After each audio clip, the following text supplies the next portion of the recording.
तो we are discussing inhibitor positive haemophilia. तो inhibitor positive haemophilia में तो हम यही देखेंगे। तो मैं नोएडा में वर्क करती हूँ, यहाँ पे हीमोफीलिया ट्रीटमेंट सेंटर है हमारी। और आप में से कुछ पेशेंट्स यहाँ पे आए होंगे पहले इलाज कराने के लिए भी, कुछ लोग आ भी रहे हैं आजकल। तो हमें एक बच्चे की हीमोफीलिया में जो प्रॉब्लम आई है इलाज में, उसके साथ हम शुरू करेंगे। तो ये 4 साल का बच्चा है, 7 महीने की उम्र से हीमोफीलिया ए है इनको, फैमिली में कोई हिस्ट्री नहीं है इनको। ज़रूरत के हिसाब से उसको जो हम बोलते हैं एपिसोडिक ट्रीटमेंट वही मिल रहा था। और एनुअल ब्लीडिंग रेट, ये जो हम कैलकुलेट करते हैं साल में कितने बार ब्लीडिंग हो रही है, तो साल में इनको 8 बार ब्लीडिंग हुई थी पिछले 1 साल में। तो मतलब बहुत ज़्यादा ब्लीडिंग भी नहीं है, तो उस स्थिति में चल रहे थे। तो क्या क्या ब्लीड हुआ है, कभी एक बार मुंह से ब्लड आया है, कुछ एक बार एंकल में, नी में ब्लीडिंग हुई थी। 2 से 3 साल की उम्र से उनको जोड़ों में ब्लीडिंग शुरू हुई है। और वैक्सीनेशन शुरू खत्म हो गया टाइम पे। और एक्सपोजर डेज, तो ये सारे टर्मिनोलॉजी मैं इसलिए बोल रही हूँ क्योंकि ये सब हमारे हीमोफीलिया मैनेजमेंट में बहुत ज़रूरी चीज़ है। एक तो एक्सपोजर डेज और दूसरा एनुअल ब्लीडिंग रेट है। ये दोनों टर्म्स हम रूटीनली कैलकुलेट करना ज़रूरी है। और उससे हमें प्रॉब्लम की गंभीरता कितनी है, उससे एक अंदाजन हमें पता चल जाती है कि ये कितना सीरियस है। क्योंकि एक ही हीमोफीलिया बच्चा, कभी कभार साल में 2 बार ब्लीड करने वाले हीमोफीलिया, सीवियर हीमोफीलिया भी आप जानते होंगे।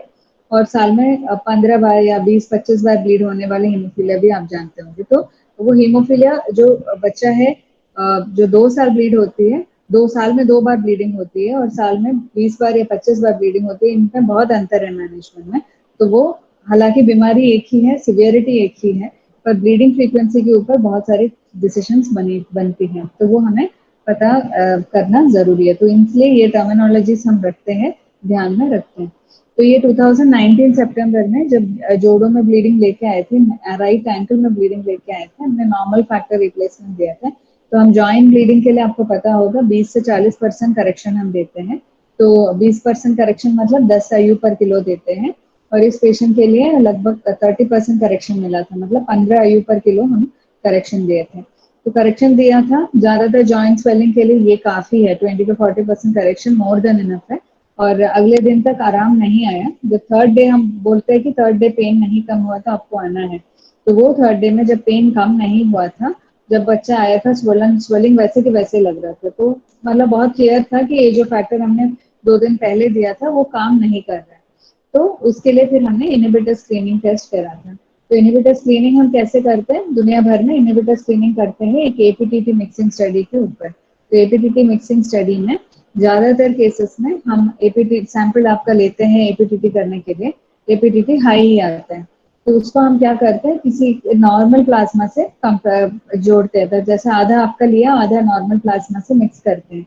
और मिक्स करने के बाद हम करेक्शन देखते हैं। तो वो यूजुअली नॉर्मल फुल करेक्शन होनी चाहिए, है ना, क्योंकि जो आधा नॉर्मल प्लाज्मा से मिल रही है, वो नॉर्मल प्लाज्मा में तो 100% हीमोफीलिया फैक्टर 8 या फैक्टर 9 जो भी है वो होना चाहिए, है ना। तो जब हम करेक्ट डालते हैं, वो वो उनका जो 100% और आप पेशेंट का जो 0% वाला जो सैंपल मिक्स करके डालते हैं, तो मिक्स्ड सैंपल के अंदर 50% फैक्टर होनी चाहिए। और 50% मोर देन इनफ है एपीटीटी करेक्ट करने के लिए। तो जब वो करेक्शन नहीं मिलता, तो हमें पता है कि इसके अंदर कुछ चीज है जो फैक्टर के खिलाफ काम कर रहे हैं, है ना। तो वो हमारा पहला आइडिया है। उसको फिर हम क्या करते हैं, हम उसी सैंपल को हम इंक्यूबेट करते हैं, मतलब 2 घंटे 37 डिग्री जो बॉडी टेम्परेचर है उसी टेम्परेचर में लैब में रखते हैं। और उसके बाद एपीटीटी फिर से रिपीट करते हैं। और उसमें जब बढ़ा हुआ आता है, तो ये हीमोफीलिया के जो इनहिबिटर्स है उसको हम बोलते हैं लेट एक्टिंग इनहिबिटर्स। तो वो जनरली वो रखे रहने से, 2 घंटे रख के बाद दोबारा करने में, वो एक्चुअली बिल्कुल और भी करेक्ट नहीं होगा, क्योंकि वो इनहिबिटर अंदर बैठ के 2-2 घंटे काम करते ही जा रहे हैं। तो इसलिए जितने भी फैक्टर वो मिक्स्ड सैंपल में था वो काम नहीं करेगा। और इसमें ये इनहिबिटर स्क्रीन पॉजिटिव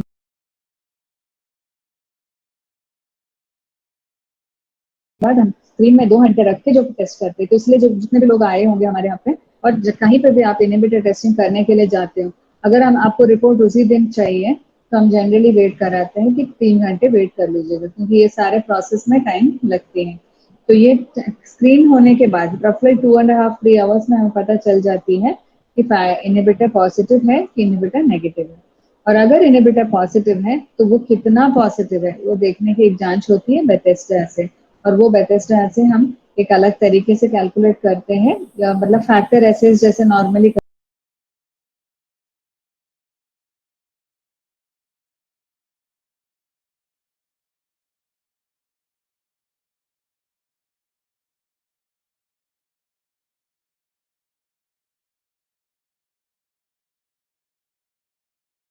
में मैंने जॉइंट ब्लीड था, उनका एंकल में ब्लीड था, तो उसके लिए फैक्टर लगी है। तो जैसे ही फैक्टर मिलती है, जो नॉर्मल फैक्टर जाके वहां पे रोक के ब्लीडिंग को करके जो इनके अंदर जो ब्लीडिंग है उसको रोकना चाहिए था वो रोक नहीं पा रहे, क्योंकि वो फैक्टर अंदर आते ही वो बिल्कुल टूट जाती है या खराब हो जाती है, बिकॉज ये इनहिबिटर आके उसको अटैक करते हैं। ठीक है, तो आपको कैसे इलाज करानी है स्थिति को, या तो हम ये एंटीबॉडी जो इनहिबिटर है उसको निकाल सकते हैं बॉडी से, उसको उसका इलाज का नाम है आईटीआई। आईटीआई मतलब आप कुछ और इलाज दो ताकि ये जो इनहिबिटर आपके बॉडी में बन रही है वो निकल जाए, मिट जाए, अपने आप पूरे तरीके से ठीक हो जाए। या फिर आप काम कर सकते हो, इनहिबिटर को वहीं के वहीं रहने दो, कुछ मत करो उसको, आप फैक्टर कुछ और दे दो जो इनहिबिटर को बाईपास करके नीचे आगे काम करे, है ना, तो वो भी आप कर सकते हो। तो इनहिबिटर तो फैक्टर 8 के खिलाफ है, फैक्टर 9 के खिलाफ बनी हुई है। मान लो आप कुछ और देंगे, जैसे फैक्टर 7 दे रहे हो, तो वो पूरा ये इनहिबिटर को बाईपास करके आगे जाके क्लॉट बना देते, तो वो भी काम कर सकते हैं ना। तो ये दो सिस्टम्स है काम करने के लिए इनहिबिटर के साथ। और इसमें दो तीन वर्ड्स हमें पता होना चाहिए। एक तो एक्सपोजर डे मैंने पहले भी बताया था, कोई भी ट्रीटमेंट मिलने के दिन को आप एक्सपोजर डे बोलते हैं, तो मतलब उस दिन में आपको या तो फैक्टर मिली है या फिर आपको प्लाज्मा मिली है, क्रायो मिली है, ब्लड मिली है, वो सबको एक एक्सपोजर डे मानते हैं ना। तो 24 घंटे में अगर 2 बार फैक्टर मिलती है तो उसको भी एक ही एक्सपोजर डे माना जाता है। तो एक्सपोजर डे क्यों जरूरी है, क्योंकि पहले के 20 से 50 एक्सपोजर डे सबसे जरूरी है। जिनकी वो निकल जाती है उनमें फिर आगे इनहिबिटर बनने का चांस कम होते हैं। जो पहले पहले हमें फैक्टर मिलती है उनमें इनहिबिटर बनने का चांस ज्यादा है। आगे आगे जिस आदमी को 100 बार 200 बार मिल चुकी है और उनको हम बोलते हैं प्रीवियसली ट्रीटेड पेशेंट, कि प्रीवियसली ट्रीटेड पेशेंट्स में इनहिबिटर बनने का चांस काफी कम है। जो प्रीवियसली अनट्रीटेड पेशेंट्स है, जो छोटे बच्चे हैं जिनको पहली बार लग रही है, तो उन बच्चों में इनहिबिटर बनने का चांस ज्यादा है। तो उनको हम बहुत ही क्लोजली वॉच करते हैं कि अगर रेस्पॉन्स नहीं हुआ या फिर वैसे भी 5-6 बार लगने के बाद एक बार इनहिबिटर स्क्रीन करके देखना जरूरी है। ठीक है, तो ज्यादातर पेशेंट्स पूछते हैं कि किसको इनहिबिटर आएगा। जैसे कुछ लोग हैं, जैसे हीमोफीलिया सुनते ही वो लोग जाके पढ़ के आते हैं, कहीं देखते हैं, गूगल में देखते हैं, उनको पता चलती है कि ऐसी एक चीज है। तो हम फैक्टर के बारे में बोलते ही कभी कभी कुछ पेशेंट्स माँ बाप पूछते हैं हमसे कि हम फैक्टर तो लगा देंगे पर हमें इनहिबिटर तो नहीं होगा। तो इनहिबिटर क्यों होती है ये हमें पहले पता होना चाहिए। तो इनहिबिटर पाया जाता है, जैसे मैंने पहले बताया, हेमोफीलिया ए में ज्यादातर पाया जाता है, सिवियर हीमोफीलिया में पाए जाते हैं। मतलब हीमोफीलिया ए में भी माइल्ड और मॉडरेट लोगों में कम पाया जाता है, सिवियर हीमोफीलिया में है सबसे ज्यादा पाया जाता है। और दूसरा, पेशेंट्स जिनको पहले के 20 एक्सपोजर डेज में ज्यादातर रिस्क रहती है इनहिबिटर बनने की। 20 से 50 एक्सपोजर डेज के अंदर कम रहती है, 50 से 100 हो जाती है, उसके ऊपर फिर चांसेस कम हो जाते हैं। तो इसलिए जहाँ पे फाइनेंशियल इश्यूज नहीं होती है तो हम रेकमेंड करेंगे कि जो जिनको भी फैक्टर लग रहे हैं, नए पेशेंट्स जिनको भी फैक्टर लग रहा है, 3-4 बार फैक्टर लग जाती है तो बीच में एक इनहिबिटर टेस्ट जरूर करना है फिर। ठीक है, तो वो रेगुलर प्रोटोकॉल में है, वर्ल्ड फेडरेशन की जो गाइडलाइन में भी यही है कि 3 से 3 बार के आसपास जब भी फैक्टर लगते हैं, हर तीसरी इन्फ्यूजन के बाद, जो भी प्रोफिलैक्सिस पे होंगे ज्यादातर छोटे बच्चे, तो उनको हर तीसरे इन्फ्यूजन के बाद एक टेस्ट कर लीजिएगा इनहिबिटर, क्योंकि उसी टाइम पे शुरू होती है, और अगर शुरू होते ही अगर पता चल जाती है तो आप उसको हटा के कुछ और ट्रीटमेंट पे चला सकते हो। ठीक है, और जिनके ये सब निकल गया, आप में से ज्यादातर लोग जो आज आए हुए हैं वो all of you are previously treated patients, मतलब आपको अभी तक मतलब 70 बार 80 बार 100 बार के ऊपर आपको फैक्टर लग चुकी है। तो जिनको फैक्टर लग चुकी है उनमें 2% चांस है पॉजिटिव आने के। तो 2% चांस में फिर हमें हर तीसरे चौथे टेस्ट करने की जरूरत नहीं, साल में एक बार टेस्ट करो, बहुत बढ़िया। तो साल में एक बार हम रूटीनली हमारे जो फॉलो पेशेंट्स को कराते हैं कि एक बार देख के रखना जरूरी है कि है कि नहीं, क्योंकि उसमें हम एक्सपेक्ट कर रहे हैं कि 1 to 2% में ही पॉजिटिव आएगा, है ना। पर जो छोटे बच्चे जुड़े हुए हैं, छोटे बच्चे जो शुरू हो रही है ट्रीटमेंट, उनको हम थोड़ा और अच्छे से मतलब याद रख के हम एक्सपोजर डेज की साइड में लिखते हैं कि ये इतना हो गया करके, ताकि ये आगे आगे हम बीच बीच में टेस्ट करते रहना हमारे लिए जरूरी है। और तीसरा कब जरूरी है चेक करना, अगर कोई भी मेजर ब्लीड हो, तो जिनकी दिमाग में ब्लीड होती है उन्हें हम जरूर चेक करते हैं। जिनकी श्वास ब्लीड होती है उसमें भी हम टेस्ट करते हैं, क्योंकि श्वास ब्लीड में ट्रीटमेंट ही थोड़ा सा ज्यादा ट्रीटमेंट, बहुत ज्यादा ध्यान रखना होता है श्वास ब्लीड्स को, तो वो सारा चीज की वजह से तो हम उसमें भी पहले देखते हैं। तो ये सारा आप कब सस्पेक्ट कर सकते हैं कि मान लो आपको फैक्टर लग रही है, पर आपको जितना पहले आराम आती थी उतना नहीं मिल रहा है, तो ये अगर अगर है तो आपको जरूर, जैसे हम जॉइंट ब्लीड, मान लो रिस्ट में ब्लीडिंग लेके जा रहे हैं, तो आपको पहले रिस्ट में ब्लीडिंग हुई होगी, आपको एक बार फैक्टर लगने से आपको आराम आनी चाहिए। तो ज्यादातर रिस्ट एल्बो ऐसे ब्लीड्स ऐसे जॉइंट्स में, रिस्ट एल्बो नी एंकल, इन जॉइंट्स में generally 1 dose of factor enough होती है। तो आप एक अच्छा डोज मतलब 20 to 40% आपको करेक्शन चाहिए, तो वो भी आप देख लीजिएगा, क्योंकि कभी कहाँ तो पेशेंट देखता है कि हमें मुझे 3 वायर लगने से पहले आराम आती थी, अभी मैं 4 वायर लगाता हूँ, तो वो सिस्टम भी ठीक नहीं है। आपको प्रॉपर जितना लगना है उतना लगाइए, आप ना ज्यादा लगाइए ना कम लगाइए। तो ज्यादा गाइडलाइन के हिसाब से आपको 20% to 40% आपको मेंटेन करना है। तो 20% मेंटेन करना है तो आपको 10 IU/kg, जो 50 किलो के हैं 500 IU लग जाएंगे, काफी है। तो जिनका 80 किलो का है 800 IU बनती है, तो 800 IU के लिए हम वायल वेस्ट नहीं करते, तो हम 1000 IU दे देते हैं उनको। तो तो ऐसे कैलकुलेशन के ऊपर लगाते तो ज्यादातर लोग ठीक ही हो जाते हैं। तो मान लो आपने रिस्ट की ब्लीडिंग के लिए आपने फैक्टर लगाया, अगले दिन तक बिल्कुल आराम नहीं है पेन में, तो उसमें दो चीजें हो सकती है, या तो इनहिबिटर है जिस वजह से आपका फैक्टर काम नहीं कर रहा है, दूसरा है कि हो सके वहां चोट लगी है, कोई फ्रैक्चर हो, कोई स्प्रेन हो, जिस वजह से आपका ब्लीड ज्यादा टाइम लग रहा है ठीक होने के लिए। तो इनमें से कोई ना कुछ निकल ही आता है ज्यादातर केसेस में। और एक चीज मुझे बताना है कि ज्यादातर पेशेंट जब आते हैं ना, कि ये बोलते कि मुझे मेरा जॉइंट ठीक ही नहीं हो रहा है, तो वो जो देखते हो वो ज्यादातर फिजियोथेरेपी की कमी की वजह से है। तो जॉइंट क्या होता है कि आपका जॉइंट खराब होने का आपने देखा होगा, इस प्रेजेंटेशन में मैंने वो स्लाइड नहीं डाला है, बट जॉइंट ब्लीड्स एक्चुअली मैं डाल भी सकती हूँ, एक सेकेंड में।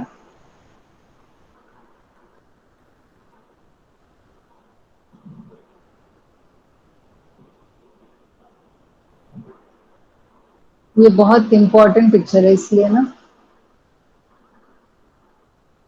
यहाँ डाल देती हूँ।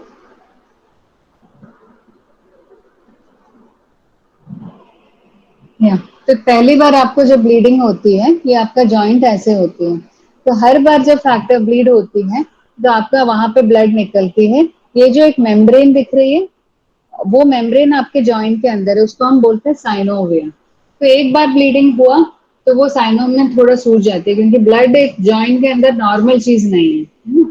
तो नॉर्मल चीज नहीं है तो साइनोवियम भी सोचते हैं कि ये क्या आया, तो वो थोड़ा एंग्री हो जाता है, मतलब वो थोड़ा रेड और इन्फ्लेम्ड हो जाता है। ये अगर आप फैक्टर सही से दे देते हो, अब सही का क्या मतलब है, अगर ब्लीड हुआ तो 1 से 2 घंटे के अंदर आप फैक्टर लगाइए, तो वो सही ब्लीड इलाज होती है, और करेक्ट डोज पे फैक्टर लगाइए।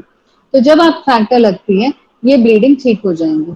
पर क्या होता है कभी कभी कि ये ब्लीडिंग अगर आप लेट गए, या फिर इसकी ब्लीडिंग ज्यादा थी, आपके 1 डोज से कम ने अगले दिन भी आपको बुलाया गया था, पर अगले दिन थोड़ा आराम था तो आप गए नहीं, तो ऐसे सिचुएशन में क्या होगा कि साइनोवियम में ब्लड, जो जितना ब्लड निकले हुए वो धीरे धीरे अंदर वापस जानी चाहिए, तो वो अंदर वापस जाने का टाइम ज्यादा लगाएंगे। तो जब वापस अंदर टाइम ज्यादा लगाएंगे, ये साइनोवियम में वो इरिटेट कर करके ये साइनोवियम को इस हालत में ले आएंगे, तो इसको बोलते हैं साइनोवाइटिस। ये साइनोवाइटिस क्या होगा, आगे से ये ब्लीड चला जाएगा अंदर से आगे, पर ये सूजन हटेगी नहीं, है ना। तो बहुत सारे लोग होंगे जिनको आप खुद के भी आपके जॉइंट ऐसे होंगे, या अपने फ्रेंड्स को देखे होंगे जिन्होंने जॉइंट सूजा हुआ है, जॉइंट अगर टच करेंगे तो सॉफ्ट सॉफ्ट सा ही लग रहा है, पेन भी नहीं होगा। अगर जॉइंट मूव करने की कोशिश करेंगे जो मूवमेंट भी हो रही होगी, पर सूजन अच्छा खासा है ना, तो वो ब्लीडिंग को वो इनहिबिटर की वजह से नहीं हो रही है। वो क्यों हो रही है कि आपका जॉइंट खराब हो रही है, क्योंकि आपने पहले आपका ट्रीटमेंट जो मिली है उसमें उसकी ट्रीटमेंट या तो ठीक से नहीं हुई है, या जो ब्लीडिंग पे आजकल क्या बोलते हैं, थर्ड डे पे हम फिजियोथेरेपी हमें शुरू करनी चाहिए।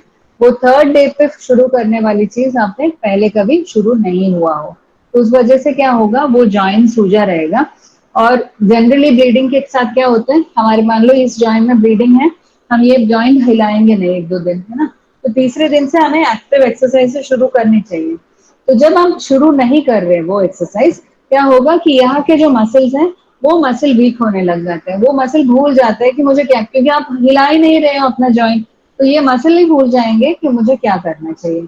और उस वजह से क्या होगा कि वो मसल धीरे धीरे पतला होकर अंदर से हम कम हो जाए। तो आप में से बहुत लोग अपने अपने ही पैर देखेंगे जिनको नी जॉइंट में ब्लीडिंग है, आप थाई में जो मसल देखोगे, थाई के मसल पतला है, जैसे नॉर्मल होना चाहिए उतना नहीं है, अंदर को हो रखी है। तो वो मसल को स्ट्रेंथन करना बहुत जरूरी है अगर आपको नी जॉइंट ब्लीडिंग कम करनी है तो, है ना। तो वो वाली चीज बिल्कुल इनहिबिटर रिलेटेड ही नहीं है। तो ज्यादातर लोग जो कंप्लेन बोलते हैं कि मेरा जॉइंट ठीक ही नहीं हो रहा है, मुझे इनहिबिटर जांच करनी है, मैं उनको यही बोलती हूँ इनहिबिटर जांच करना है कि नहीं करना है वो एक मेडिकल डिसीजन है ना। हम कब करेंगे, जब हमें लगे कि ये अगर हमने ट्रीटमेंट दिया रेस्पॉन्ड नहीं किया तो वो हम करें। ज्यादातर 90% पेशेंट्स जो बोलते हैं कि मेरा जॉइंट ठीक नहीं हो रहा है, वो मसल ये इसलिए हो रही है क्योंकि फिजियोथेरेपी इनएडिक्वेट है, या फिर पीछे के ट्रीटमेंट की वजह से साइनोवाइटिस हो रखी है, और साइनोवाइटिस में बार बार ब्लीडिंग होते रहेंगे, और इस स्टेज से आगे निकल गया तो फिर परमानेंट डैमेज शुरू हो गया, है ना। यहाँ से तक भी आप रिकवर कर सकते हैं। इस स्टेज में हम बहुत बच्चे हैं जिनको इस स्टेज से हम फिजियोथेरेपी कराएंगे तो बिल्कुल नॉर्मल की तरफ चला जाएगा। पर यहाँ से आगे की सिचुएशन क्या होता है कि अंदर को डैमेज करने लग जाते हैं, यहाँ पे जो कार्टिलेज है उसको डैमेज करेगा, ये कार्टिलेज ऐसे खराब होके निकलेगा, उसके बाद जॉइंट खराब हो जाएंगे। इसके बाद तो फिर ये रिप्लेसमेंट या हिप रिप्लेसमेंट जो भी जॉइंट है उसको रिप्लेस करना ही ऑप्शन रहेगा। और कुछ जॉइंट्स के लिए कोई रिप्लेसमेंट ऑप्शन भी नहीं होती है, जैसे एंकल हो गया, रिस्ट हो गया, है ना, तो वो फिर उसके साथ आगे चलना ही है। तो ये बिल्कुल आज के जमाने में जब इतना अच्छा ट्रीटमेंट मिल रही है हर जगह, आपको ये चीज होना ही नहीं चाहिए। इसको प्रिवेंट करके ये स्टेट भी नहीं होना चाहिए, यहाँ से हम पहले अच्छे से जल्दी ट्रीटमेंट लेके कंप्लीट करना है। तो ये वर्ल्ड फेडरेशन का इंडिकेशन है इनहिबिटर टेस्टिंग के लिए। तो आप फैक्टर लगाते रहेंगे, 3 से 5 एक्सपोजर डेज में चेक करते रहना है। जिनको ब्लीडिंग हो रही है पर आपको मान लो प्रोफिलैक्सिस पे हो, और प्रोफिलैक्सिस में आपको ब्लीडिंग हो ही रही है, जिस आप प्रोफिलैक्सिस ले रहे हो उसके उसके उसके बिना उसके अलावा भी आपको ब्लीडिंग हो ही रही है, उसमें जितना आप एक्सपेक्ट कर रहे हो ठीक होने का, पहले जैसे प्रोफिलैक्सिस शुरू हुआ आपको पहले ब्लीडिंग नहीं होते थे, पर आजकल आप प्रोफिलैक्सिस ले रहे हो उसके बावजूद आपको ब्लीडिंग हो रही है, तो उसमें भी हम इनहिबिटर चेक करते हैं। आपने ट्रीटमेंट दिया सीएफसी से, क्लॉटिंग फैक्टर कॉन्सेंट्रेट से ट्रीटमेंट मिला आपको, पर आपको रेस्पॉन्स इतना अच्छा नहीं मिल रहा है, उसमें भी आप इनहिबिटर चेक करेंगे। सर्जरी से पहले चेक करेंगे सब ऑप्टिमल पोस्ट ऑपरेटिव रेस्पॉन्स। तो ये सारा हमें नॉर्मल जो अभी डिस्कस किया, तो इन लोगों को टेस्ट करनी चाहिए, और इनमें से कुछ भी नहीं है तो भी साल में एक बार आपको टेस्ट करानी चाहिए अपने इनहिबिटर, इसलिए कैंप्स किया जाता है ताकि कोई मिस ना हो जाए। अब इनहिबिटर होने से प्रॉब्लम क्या है, इनहिबिटर होने से क्या प्रॉब्लम है, सबसे बड़ा प्रॉब्लम आज के जमाने में ये है कि आपके पास बाईपासिंग एजेंट्स ऑन डिमांड में देने के लिए इतना नहीं होते, किसी के पास नहीं होते, है ना। तो हमारे पास भी जैसे रेशन होके आती है कि इतना है हमारे पास, आप इससे 3 महीने चलाओ या आप इसमें 6 महीने चलाओ। जब ऐसे आती है तो हमें भी सबके लिए सोचना पड़ता है ना, किसी को बच्चा कल को दिमाग में ब्लीड होके आता है तो हमें उसके लिए भी थोड़ा बचा के रखना पड़ता है। तो उस वजह से हमारे पास हम जैसे नॉर्मल डोज बोला जाता है, जैसे फैक्टर 7 की डोज या फीबा की डोज जितना बोला जाता है, डोज रिकमेंडेड डोज क्या है, तो फैक्टर 8 और फैक्टर 9 में जो भी रिकमेंडेड डोज है हम आराम से दे सकते हैं, क्योंकि हमारे पास मिलती है, फैक्टर प्रॉब्लम नहीं रहती है स्टॉक में, एटलीस्ट यूपी में तो स्टॉक में इश्यूज नहीं रहते हैं। वेरस फीबा या फैक्टर 7 की डोजेस जितना रिकमेंडेड है उतना हमारे पास मिलते नहीं है, क्योंकि वो बहुत महंगे प्रोडक्ट्स हैं, गवर्नमेंट खुद परचेज कर नहीं सकते इतने हाई इतने एक्सपेंसिव प्रोडक्ट्स, तो हम जितना रिकमेंडेड है उससे थोड़ा हम कम ही दे सकते हैं। तो जब हम कम देते हैं वो कभी कभी वो जॉइंट खराब हो, वो जॉइंट ठीक नहीं होती क्योंकि वो जितना मिलनी चाहिए, जैसे 5 दिन की ट्रीटमेंट मिलनी है, हो सके हमारे पास फैक्टर ही नहीं है, हम 1 दिन की या 2 दिन की दे सकते हैं। तो वो 2 दिन के फैक्टर देते हैं तो वो जॉइंट इमीडिएटली आपको आराम मिलेंगे, पर वो जॉइंट अंदर से जितना आराम होनी चाहिए, अंदर क्लियर होना चाहिए, उतना हो नहीं पा रहा है। तो जब वो होगा नहीं, आपका जॉइंट खराब होगा, आपका जॉइंट स्कोर बढ़ जाती है। आप जॉइंट स्कोर बढ़ रहे हो, आप स्कूल में आप पेन के वजह से स्कूल पे नहीं जा सकते, या फिर आप नौकरी में नहीं जा सकते। अगर दिमाग में ब्लीडिंग होती है, उसके लिए जितना ज्यादा फैक्टर चाहिए उतना किसी के पास नहीं होता। तो अभी आपको, आप में से कुछ लोग जुड़े भी होंगे, हमारे पास एक इनहिबिटर पॉजिटिव हीमोफिलिया बेबी था जो 2 साल के आसपास थे, उनको इंट्राक्रेनियल ब्लीड होकर डेथ हुए थे, और ये दूसरा या तीसरा इंट्राक्रेनियल ब्लीड था उनका।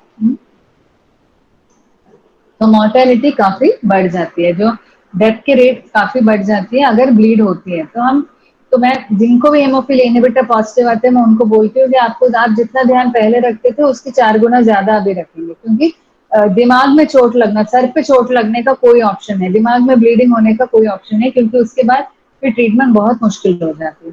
तो ओवरऑल ट्रीटमेंट कॉस्ट भी बढ़ जाती है, मॉर्बिडिटी बढ़ जाती है, क्वालिटी ऑफ लाइफ खराब हो जाती है, क्योंकि वो फिर बार बार स्कूल नहीं जा पा रहे हैं, बार बार हॉस्पिटल आना पड़ रहा है, जॉइंट्स खराब ही रहते हैं, तो ओवरऑल डाउनहिल हो जाती है इनहिबिटर एक बार डाउन डायग्नोस हो जाती है। तो हम डायग्नोस कैसे करते हैं, ये आपको मैंने थोड़ा सा पहले भी बताया था कि हम आपका जिनका भी टेस्ट करते हैं उनका प्लाज्मा लेते हैं, उनका प्लाज्मा को उतना ही भाग से नॉर्मल प्लाज्मा के साथ जोड़ देते हैं, और उसके बाद हम करेक्शन देखते हैं। तो करेक्शन जब नहीं हो रही है तो उसको हम स्क्रीन पॉजिटिव बोलते हैं, और जिनकी स्क्रीन पॉजिटिव होती है उनकी टाइटर हम कैसे बोलते हैं, ये क्लासिकल बेथेस्डा या नाइमेजन बेथेस्डा से करते हैं। तो उसमें आपको बेथेस्डा की कैलकुलेशन आ जाती है। तो बेथेस्डा कितने को हम पॉजिटिव बोलते हैं, 0.6 के वैल्यू से ऊपर को हम पॉजिटिव मानते हैं, और 0.6 से जो 5 तक है, 0.6 to 5 बेथेस्डा यूनिट जिनका भी है, उनको हम लो टाइटर बोलते हैं। वेरस 5 के ऊपर जिनका आती है बेथेस्डा, हाई टाइटर होते हैं। तो ज्यादातर जितने लेते हैं, मेरे पास अभी रफली जैसे मेरठ के कैंप के उसके पहले लगभग अराउंड 50 पेशेंट्स, 47-48 पेशेंट्स है इनहिबिटर पॉजिटिव। मेरठ के कैंप के पेशेंट्स को मैंने कभी लाइक ऐसे पेशेंट की तरह देखा नहीं है, सैंपल ही आया था, तो उसको जोड़ने के अलावा तो ये जो 50, मान लो 47 पेशेंट्स है, उसमें से 2 हीमोफीलिया बी है, बाकी सारा हीमोफीलिया ए है। और वो हीमोफीलिया ए में मान लीजिए एक बच्चा या 2 बच्चे हैं जिनके लो टाइटर है, बाकी सारे हाई टाइटर है। तो ज्यादातर यही पैटर्न देखा जाता है कि टाइटर यूजुअली हाई रहती है, 5 से ज्यादा रहती है। तो ये टाइटर की क्या इंपॉर्टेंस है, टाइटर की ये इंपॉर्टेंस है कि हम टाइटर की ये इंपॉर्टेंस है कि लो टाइटर को हम फिर भी हम फैक्टर की वही फैक्टर आगे दे सकते हैं। जैसे आपको हिमोफिलिया ए है, आपको लो टाइटर इनहिबिटर हो रही है, तो वो आप उसी में आप आगे फैक्टर 8 उन पेशेंट्स में दोबारा भी दे सकते हो, आप थोड़ा डोज बढ़ा के उनमें दे सकते हो। वेराज जिनका हाई टाइटर है, जिनका 5 BU से ज्यादा आ रहे हैं, उनमें आप बिल्कुल फैक्टर नहीं आगे दे बढ़ सकेंगे। जिनसे आपको एलर्जी हो रही है वो आगे कभी नहीं आप दे पाएंगे, आपको देना पड़ेगा बाईपासिंग एजेंट्स या दूसरी दवा ट्रीटमेंट आपको शुरू करनी पड़ेगी, सेम फैक्टर्स आप आगे नहीं दे पाएंगे। ठीक है, तो ये आपको कॉन्सेप्ट समझ में आना जरूरी है। ठीक है, अब फैक्टर इनहिबिटर क्यों होती है, आई थिंक पेशेंट्स के साइड से सबसे कॉमन सवाल यही रहता है कि कौन से वजह से हमें, मुझे इनहिबिटर क्यों हुआ, यही सवाल ज्यादातर लोगों के पास होती है। तो इनहिबिटर क्यों होते हैं, सबसे पेशेंट रिलेटेड फैक्टर्स भी होते हैं, ट्रीटमेंट रिलेटेड फैक्टर्स। सबसे कॉमनेस्ट कॉज ये है कि जिनके भी हेमोफीलिया सिवियर हो, जिनके भी फैक्टर 8 लेस देन 1% आती है, उनमें इनहिबिटर होने का चांस काफी हाई है, क्योंकि उनके अंदर बॉडी में बिल्कुल भी फैक्टर बन नहीं रहे हैं। और जो म्यूटेशन जिसके वजह से फैक्टर नहीं बन रही है, वो ज्यादातर बड़े म्यूटेशन होते हैं, जिस बॉडी में जो परिवर्तन है जिसके वजह से आपको हीमोफीलिया है, वो परिवर्तन काफी बड़ा परिवर्तन है, बड़ा चेंज है, और वो चेंज के वजह से आपको बॉडी के अंदर बिल्कुल फैक्टर नहीं बन रही है, तो एलर्जी होने का चांस आपका ज्यादा है। और कुछ लोगों में, फैमिली में, अभी हमारे पास एक फैमिली है जिनमें 2 भाई हैं, तो एक को टेस्ट कराने के लिए लाए थे, इनहिबिटर पॉजिटिव निकला, तो हमने दूसरे बच्चे को टेस्ट किया तो वो भी पॉजिटिव निकला। तो ये कॉमन चीज है। तो अगर एक फैमिली में मान लो मामा और भतीजा है, या फिर भाई 2 है जिनको इनहिबिटर है, अगर एक को पॉजिटिव इनहिबिटर्स है तो अगले को होने का चांस बहुत ज्यादा है, क्योंकि आपके फैमिली में वही एक ही म्यूटेशन चल रही है ना, तो वो म्यूटेशन की वजह से आपको हो रही है। तो ऐसे कुछ चीजें हैं। उसके अलावा क्या होती है, जिनकी उम्र छोटे उम्र से ही फैक्टर ज्यादा लग रही है, कुछ बच्चे हैं ना जो हमारे पास 2 महीने 3 महीने में ही ब्लीडिंग लेके आते हैं, जो महीने में ही कभी कभी दिमाग में ब्लीडिंग लेके आते हैं। तो कुछ हीमोफीलिया ऐसे हैं जो 4 साल 5 साल के बाद जॉइंट में सूजन आया तब पता चला, है ना। तो दोनों ही हीमोफीलिया है, पर जिनका सिवियर सिम्टम्स है, जिनको सबसे पहले शुरू हो रही है ट्रीटमेंट 6 महीने में या 4 महीने में या साल भर के अंदर जिनको फैक्टर लगना शुरू हो गई है, उनमें ज्यादा चांस है इनहिबिटर होने का, क्योंकि आपकी डिजीज ज्यादा सिवियर है किसी और, मतलब नंबर आपका सिवियर ही होगा, 0.1% ही होगा दोनों पेशेंट्स का, बट जिनकी सिम्टम ज्यादा कॉमन है, ज्यादा अर्ली आती है, उनको इनहिबिटर होने का चांस ज्यादा होती है, वो उनको ज्यादा एक्सपोजर भी होती है फैक्टर से उस वजह से। और एक चीज और माना जाता है कि पहले जब हम प्रोफिलैक्सिस के लिए बोलते थे, कुछ पेशेंट्स हमसे पूछते कि हम प्रोफिलैक्सिस देंगे तो हमें इनहिबिटर तो नहीं होगा, तो वो एक गलत फहमी होती थी लोगों में कि हम प्रोफिलैक्सिस दे देंगे तो हमें इनहिबिटर होने का चांस ज्यादा होती है। एक्चुअली स्थिति में ऐसा है कि उल्टा है, आपको प्रोफिलैक्सिस मिलेंगे तो इनहिबिटर होने का चांस कम है, क्योंकि आप प्रोफिलैक्सिस में क्या है कि छोटे छोटे छोटे डोज में आप देते हैं, है ना, जैसे मान लो आप 10 IU पर किलो या 15 IU पर किलो से दे रहे हो, और जिनके भी प्रोफिलैक्सिस चल रहे हैं आपको पता होगा, आपको हफ्ते में 2 बार या 3 बार बुलाया जाता है, और डोज 10 IU पर किलो या 15 IU पर किलो के आसपास मिलती है। इंडिया में किसी डोज में हम प्रोफिलैक्सिस देते हैं, बाहर देते हैं तो लगभग 20 to 30 IU पर किलो से देते हैं।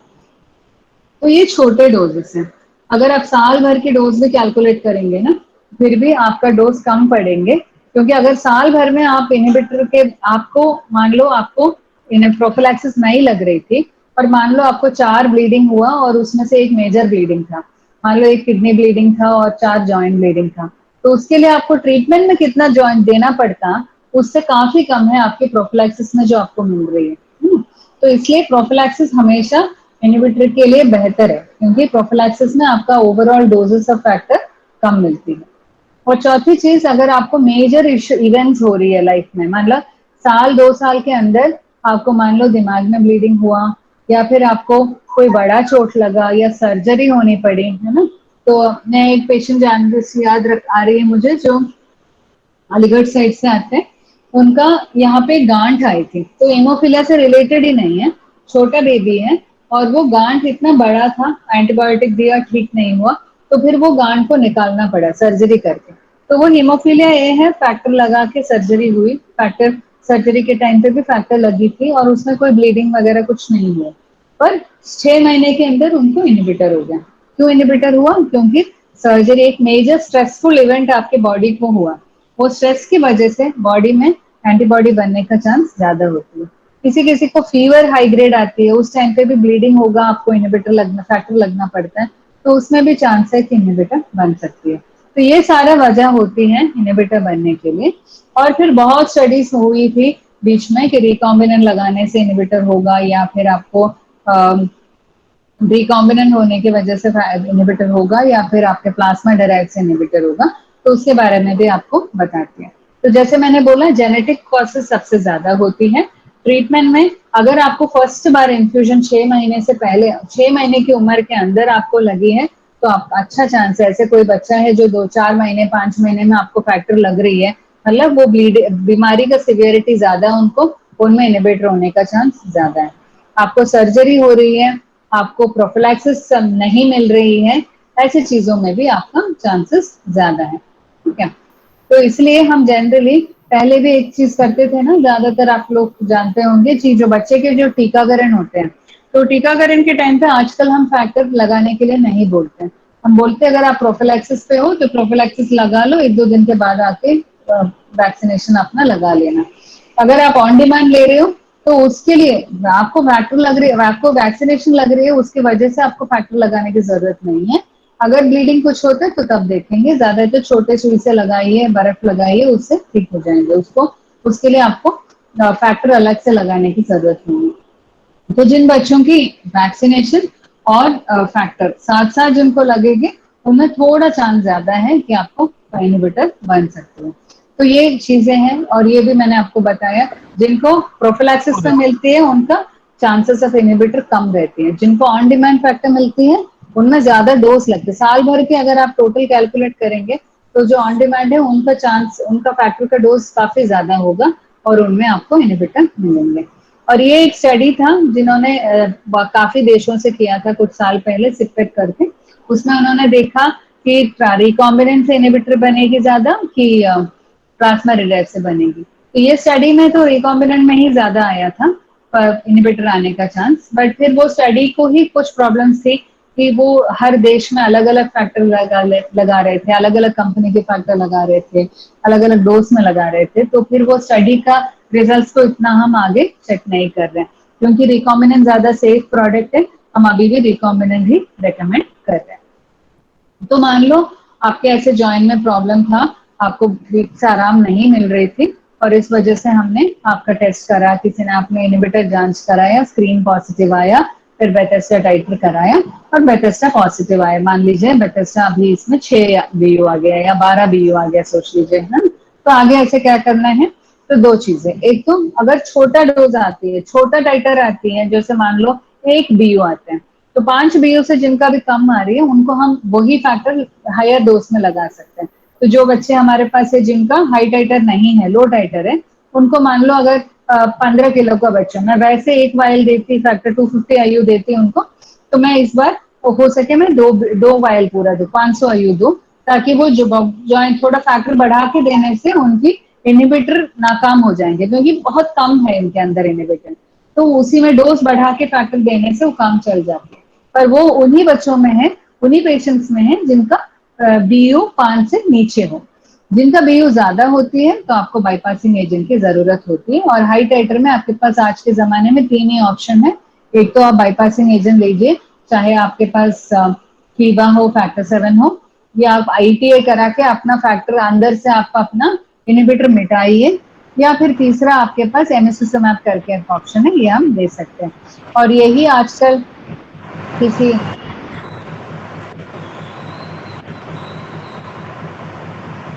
आवाज कम कर सकते हैं क्या?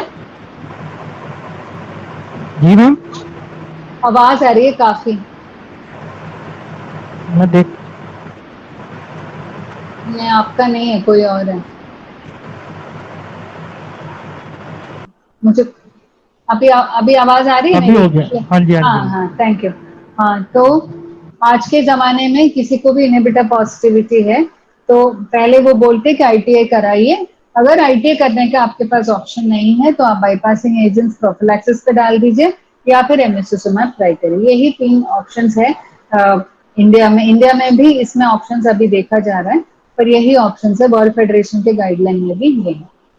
तो यही मैं आपको बस एक कार्टून की तरह समझाने की कोशिश कर रही हूँ। अगर मान लो आपके पास ये आपका इनहिबिटर है, ये आपके पास इनहिबिटर है और ये आपके पास फैक्टर है ना।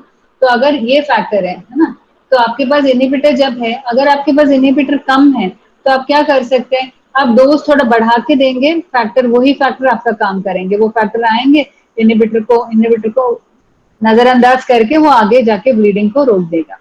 पर अगर मान लो आपके पास बहुत ज्यादा इनहिबिटर है, ऐसे इस इमेज की तरह, ये जो बड़ा बड़ा है वो फैक्टर आपका काम नहीं करेंगे, उसमें आपको फिर और बाईपासिंग एजेंट्स की जरूरत पड़ेगी। तो यही 2 बाईपासिंग एजेंट्स आज के दिन हमें मिल रही है, तो ये बाईपासिंग एजेंट्स हम यूज कर सकते हैं।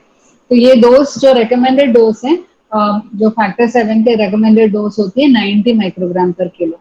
अब ये है कि मुझे आई डोंट नो इसमें है कि नहीं, एक आध पेशेंट ने बीच में हमारे पास फीबा और फैक्टर 7 आती है, बहुत कम डोसेस में आती है। जैसे मेरे पास अभी मान लो 30-35 वायल होंगे, अगले 3 महीने 6 महीने का पता नहीं कितने दिन के बाद अगला मिलेंगे, है ना। और आई थिंक दिल्ली में नहीं है, और बहुत सारे यूपी, वेस्टर्न यूपी में तो बहुत सारे सेंटर्स में नहीं है। तो जितने भी पेशेंट आएंगे उनमें से ही राशन करके देना होता है। तो एक पेशेंट को मैंने प्रिस्क्रिप्शन लिखा, उन्होंने वो प्रिस्क्रिप्शन उठा के वर्ल्ड फेडरेशन को भेजा कि ये डॉक्टर ने मुझे डोज कम करके दिया करके, है ना। तो वो जब एक डॉक्टर आपको हेल्प करने की कोशिश कर रहे हैं, आप उसके ऊपर ऐसी चीजें करेंगे तो वो बहुत ही बुरा माना जाता है। ऐसे मत करें, क्योंकि ये छोटा कम्युनिटी है हम सबकी, है ना।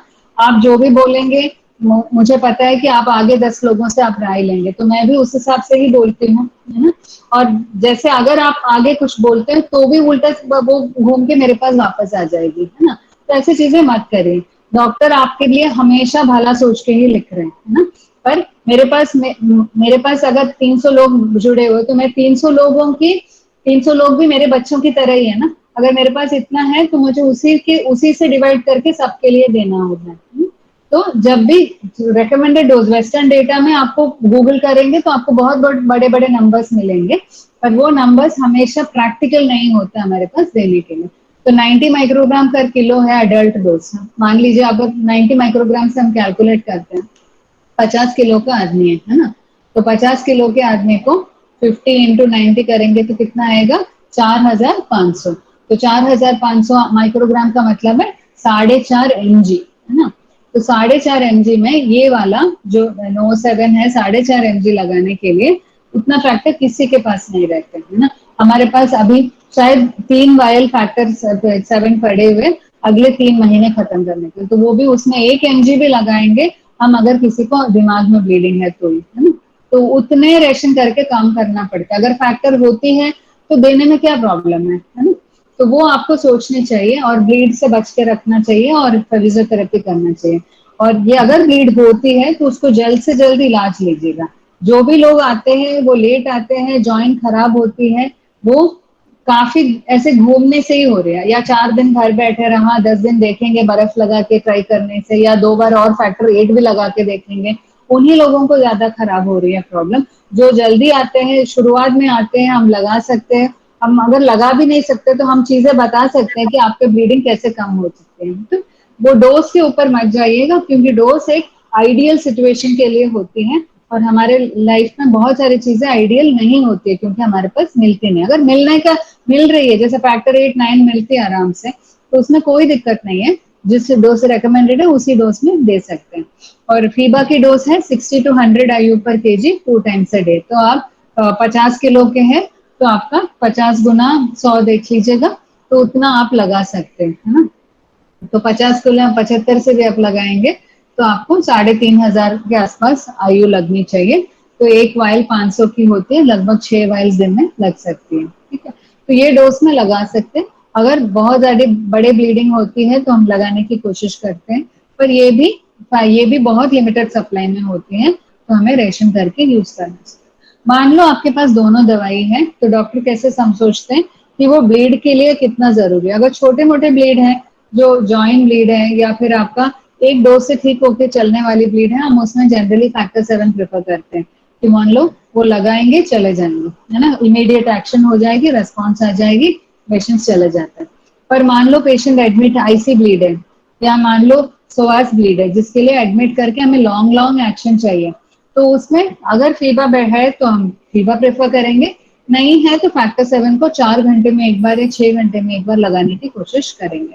तो ये बहुत कैलकुलेशंस होती है, ऐसा नहीं कि किसी का पर्सनल प्रेफरेंस नहीं है, पर वो ब्लीड कैसे है, इस आदमी ने पहले फैक्टर 7 से रेस्पॉन्ड किया है कि नहीं, और इस आदमी को आगे कितने लंबी समय तक उसके असर चाहिए, और अंदर का ब्लीडिंग कितने दिन में हमें असर मिलेगी, ये सारा कैलकुलेशंस होती है उसको डिसाइड करने के लिए।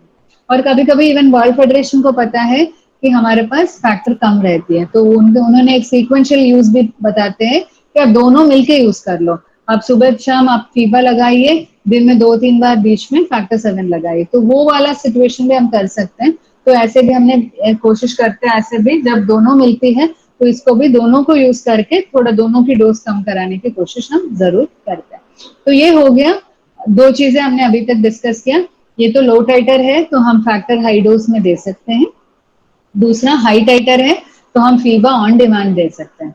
और तीसरा हो गया, हम इनहिबिटर को कैसे अपने अंदर से मिटा सकते हैं, और वो मिटाने के इलाज को हम बोलते हैं इम्यून टॉलरेंस इंडक्शन। तो ये क्या करते हैं, तो इसमें क्या होती है कि आपको मान लो किसी चीज से एलर्जी हो रही है, तो मान लीजिएगा आपको खाने में किसी चीज से एलर्जी है, मतलब एग्जाम्पल की तरफ बोल रही हूँ।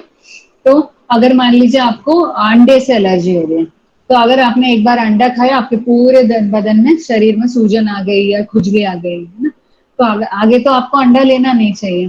पर मान लो अगर आपको अंडा बहुत पसंद है ना, तो आप क्या कर सकते हैं, अब थोड़ा खा सकते हैं अगले दिन या जब भी अगला खाते थोड़ा सा पीस खा के देखिए। अगर आपको उसमें थोड़ा सा पीस आप देंगे तो आपको हो सके बॉडी आपका रिएक्ट नहीं करेंगे। तो जब वो करेंगे तो आप बीच में फिर बीच बीच में वही डोज आप लेते रहिए बीच बीच में, ताकि बॉडी फिर आपका टॉलरेट होने लग जाता है। तो ऐसे ही एग्जाम्पल होती है आईटीआई में।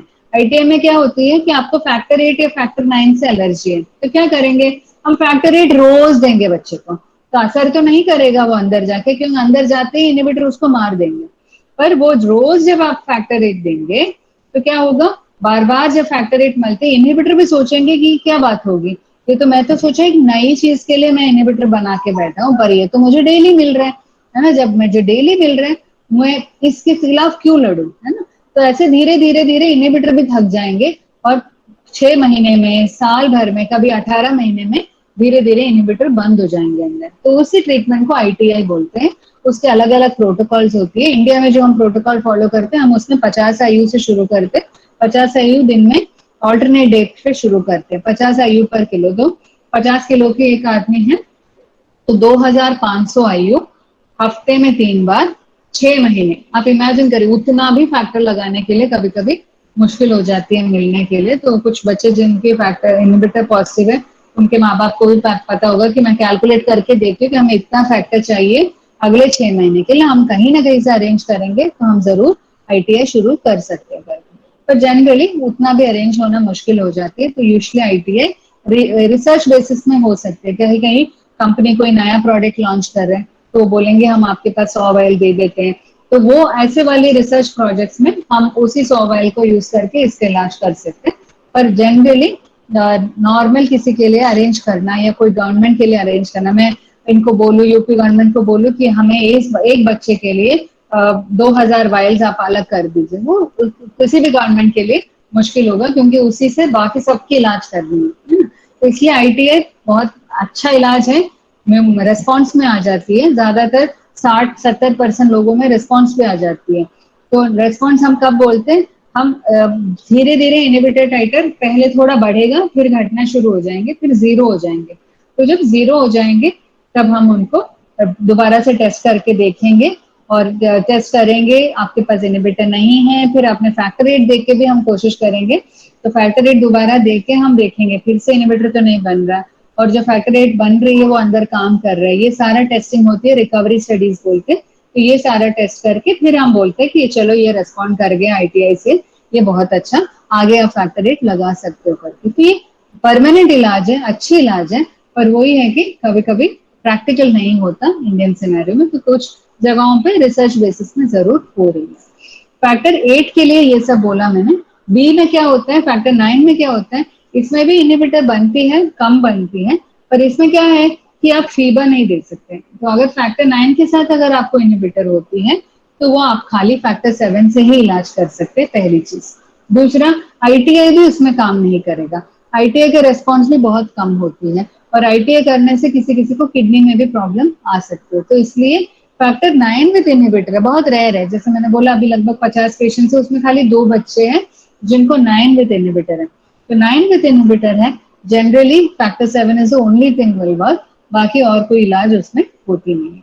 तो आजकल कुछ नई दवाइयां भी आ रखी है, तो आपने एमिसिसुमैब सुना होगा, आगे फिटोसुरैन करके भी इंजेक्शन आ रही है, जिसमें भी ये चमड़ी के नीचे जो सबक्यूटेनियस लग जाती है, और इन सबसे हम इनहिबिटर का कोई लेना देना नहीं है। तो इनहिबिटर हो ना हो वो दवाई काम करते रहेंगे, ठीक है। तो ये कॉन्सिसुमैब है, ये दोनों ए और बी में काम करते हैं। ये अभी रिसर्च बेसिस में शुरू हुई है इंडिया में 1-2 जगह पे, और ये काम करती है। और दूसरा फिटोसुरैन है, फिटोसुरैन भी अभी इंडिया में आ रही है, उससे भी रेस्पॉन्स आ जाती है। और तीसरा है एमिसिसुमैब, एमिसिसुमैब भी वीकली आप लगाएंगे। तो ये बिल्कुल वो फैक्टर इनहिबिटर से लेना देना नहीं है, वो एंटीबॉडी है, वो एंटीबॉडी डायरेक्टली फैक्टर 10 को एक्टिवेट कर लेते और उससे रेस्पॉन्स आ जाती है। तो कुछ बच्चे हैं इनहिबिटर पॉजिटिव जिनको हमने इसमें भी डाला हुआ है। आजकल यूपी में कुछ मेडिसिन इसका मिल रही है, तो उसमें हमने शुरू किया हुआ है, तो रेस्पॉन्स अच्छा है। तो उसमें इनहिबिटर को टच नहीं कर रहे, इनहिबिटर वैसे के वैसे है बॉडी में, फिर आपका ब्लीडिंग कम हो जाती है, ब्लीडिंग ऑलमोस्ट रुक जाती है। तो ये अच्छा मौका है अच्छे से एक्सरसाइज करके जॉइंट को वापस स्थिति में लाने के लिए। तो सब पेरेंट्स को मैं बोलती हूँ कि आप इनहिबिटर कराएं। और ये सब पेशेंट्स को बोलती हूँ कि आप फिजियोथेरेपी कराएं इलाज के दौरान। और दूसरा, ये इसके साथ छोटे मोटे सर्जरीज भी हो जाती है, बड़े सर्जरीज को इसके साथ फैक्टर 7 की जरूरत पड़ती है। बड़े सर्जरी हो रही है या फिर किसी को एमिसोसिमेब के साथ साथ ब्लीडिंग हो रही है, कभी कभार एमिसोसिमेब के साथ भी ब्लीडिंग हो सकती है, तो अगर आती है तो उसमें हम जनरली ब्रेक थ्रू ब्लीडिंग बोलते हैं, उसमें हम जनरली फैक्टर 7 ही लगाते, उसमें फीवर नहीं लगा सकते। ठीक है, तो ये है मोटा मोटा इलाज के बारे में। और एक बहुत जरूरी चीज मैं बोलना चाहती हूँ इलाज बंद करने से पहले, इलाज कभी भी सक्सेसफुल तभी होंगे जब आपको दिख रही है कि चीजें फर्क आ रही है कि नहीं। तो आपको मेजर करना चाहिए कि क्या आपके पिछले साल में आपने कैसे किया और इस साल में आपने कैसे, क्योंकि ये हाईली मोटिवेटेड ग्रुप हो आप सब लोग। ऐसे जैसे इनहिबिटर पॉजिटिव सुना, तुरंत ही एक मीटिंग रख लिया कि चलो हम सीख लेते हैं कि क्या है। तो वो लेवल ऑफ मोटिवेशन जब है, आपको भी एक डायरी रखनी चाहिए कि आपका ब्लीडिंग कितना हो रही है, आप कितना फैक्टर लगा रहे हैं, क्योंकि आपको भी पता होना चाहिए कि आपका ओवरऑल जैसे 2020 में आप कैसे थे और 2021 में ऐसे थे।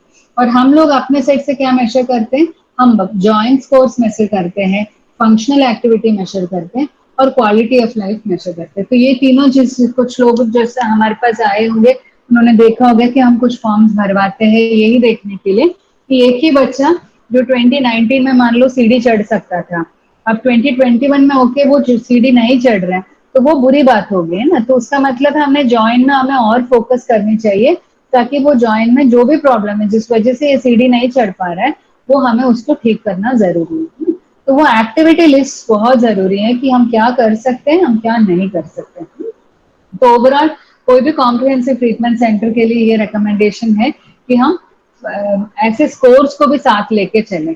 हम या तो हैल या फीड स्कोरिंग है या फिश स्कोरिंग है, इन स्कोर्स को हम साथ में लेके चलेंगे। जो आपकी जहाँ ट्रीटमेंट होती है, मेरठ में हो रही है या यहाँ हो रही है या कोई और ट्रीटमेंट सेंटर में हो रही है, तो ये साथ में लेके चलेंगे तो ये बहुत हेल्पफुल रहेगा कि ओवरऑल कैसे पेशेंट्स है, जैसे अभी हम इनहिबिटर का देख रहे पेशेंट्स का कि ओवरऑल वो कैसे है, जिनको फैक्टर 8 की कमी है और फैक्टर 8 की कमी के साथ इनहिबिटर है, इन दोनों में क्या फर्क है, हमें कितने ज्यादा खराब है ये इनहिबिटर वाले पेशेंट्स है ना। तो वो हम देख भी रहे कि ताकि हमें भी पता चले कि क्या चीज की तरफ हम प्रेजेंट कर सकते हैं। और ये जॉइंट स्कोरिंग जो हमारे फिजियोथेरेपिस्ट रखते हैं कि हर एक जॉइंट में कैसे स्कोरिंग होती है, इसका एक सिखाना होता है ये कैसे करना होता है, और फिर हम उनसे करवाते हैं ताकि हर एक जॉइंट को हम मेजर करते हैं। और हर 6 महीने में इसको अपडेट करके रखना जरूरी है, ताकि आपको पता है आपकी जनवरी में जॉइंट स्कोर कितना था और अभी आपके जुलाई में आपके क्या स्टेटस। तो ये पेशेंट भी खुद आप भी भरवा के अपने पास आप रख सकते हैं, ताकि आपको भी पता होगा कि ओवरऑल जाके आप कैसे हो, है ना। और फिटनेस रखना बहुत जरूरी है। फिजियोथेरेपी एक बड़ी टर्म होगी, फिजियोथेरेपी को देख सुन के डरने की बात नहीं है, एक्सरसाइज करना बहुत जरूरी है। जो फिजियोथेरेपिस्ट आप एक बार 2 बार मिल लीजिए उनसे, वो जो भी आपके जॉइंट को देख के बताएंगे कि देखो आपका नी जॉइंट खराब है या फिर आपके एल्बो जॉइंट खराब है, आपको ये चीज करनी है, उसको आपको घर में करना ही है, दवाई की तरह करना है। आपको हाफ एन आवर सुबह हाफ एन आवर शाम करिएगा। बच्चे जो छोटे हैं, ज्यादातर आप उनको बोलेंगे बेटा बैठ के पढ़ लो, वैसे थोड़ी बैठ के पढ़ेंगे, आपको बिठा के पढ़ाना होता है। वैसे ही आप बैठ के फिजियोथेरेपी करो बोलेंगे तो कोई बच्चा सुनने वाला नहीं है।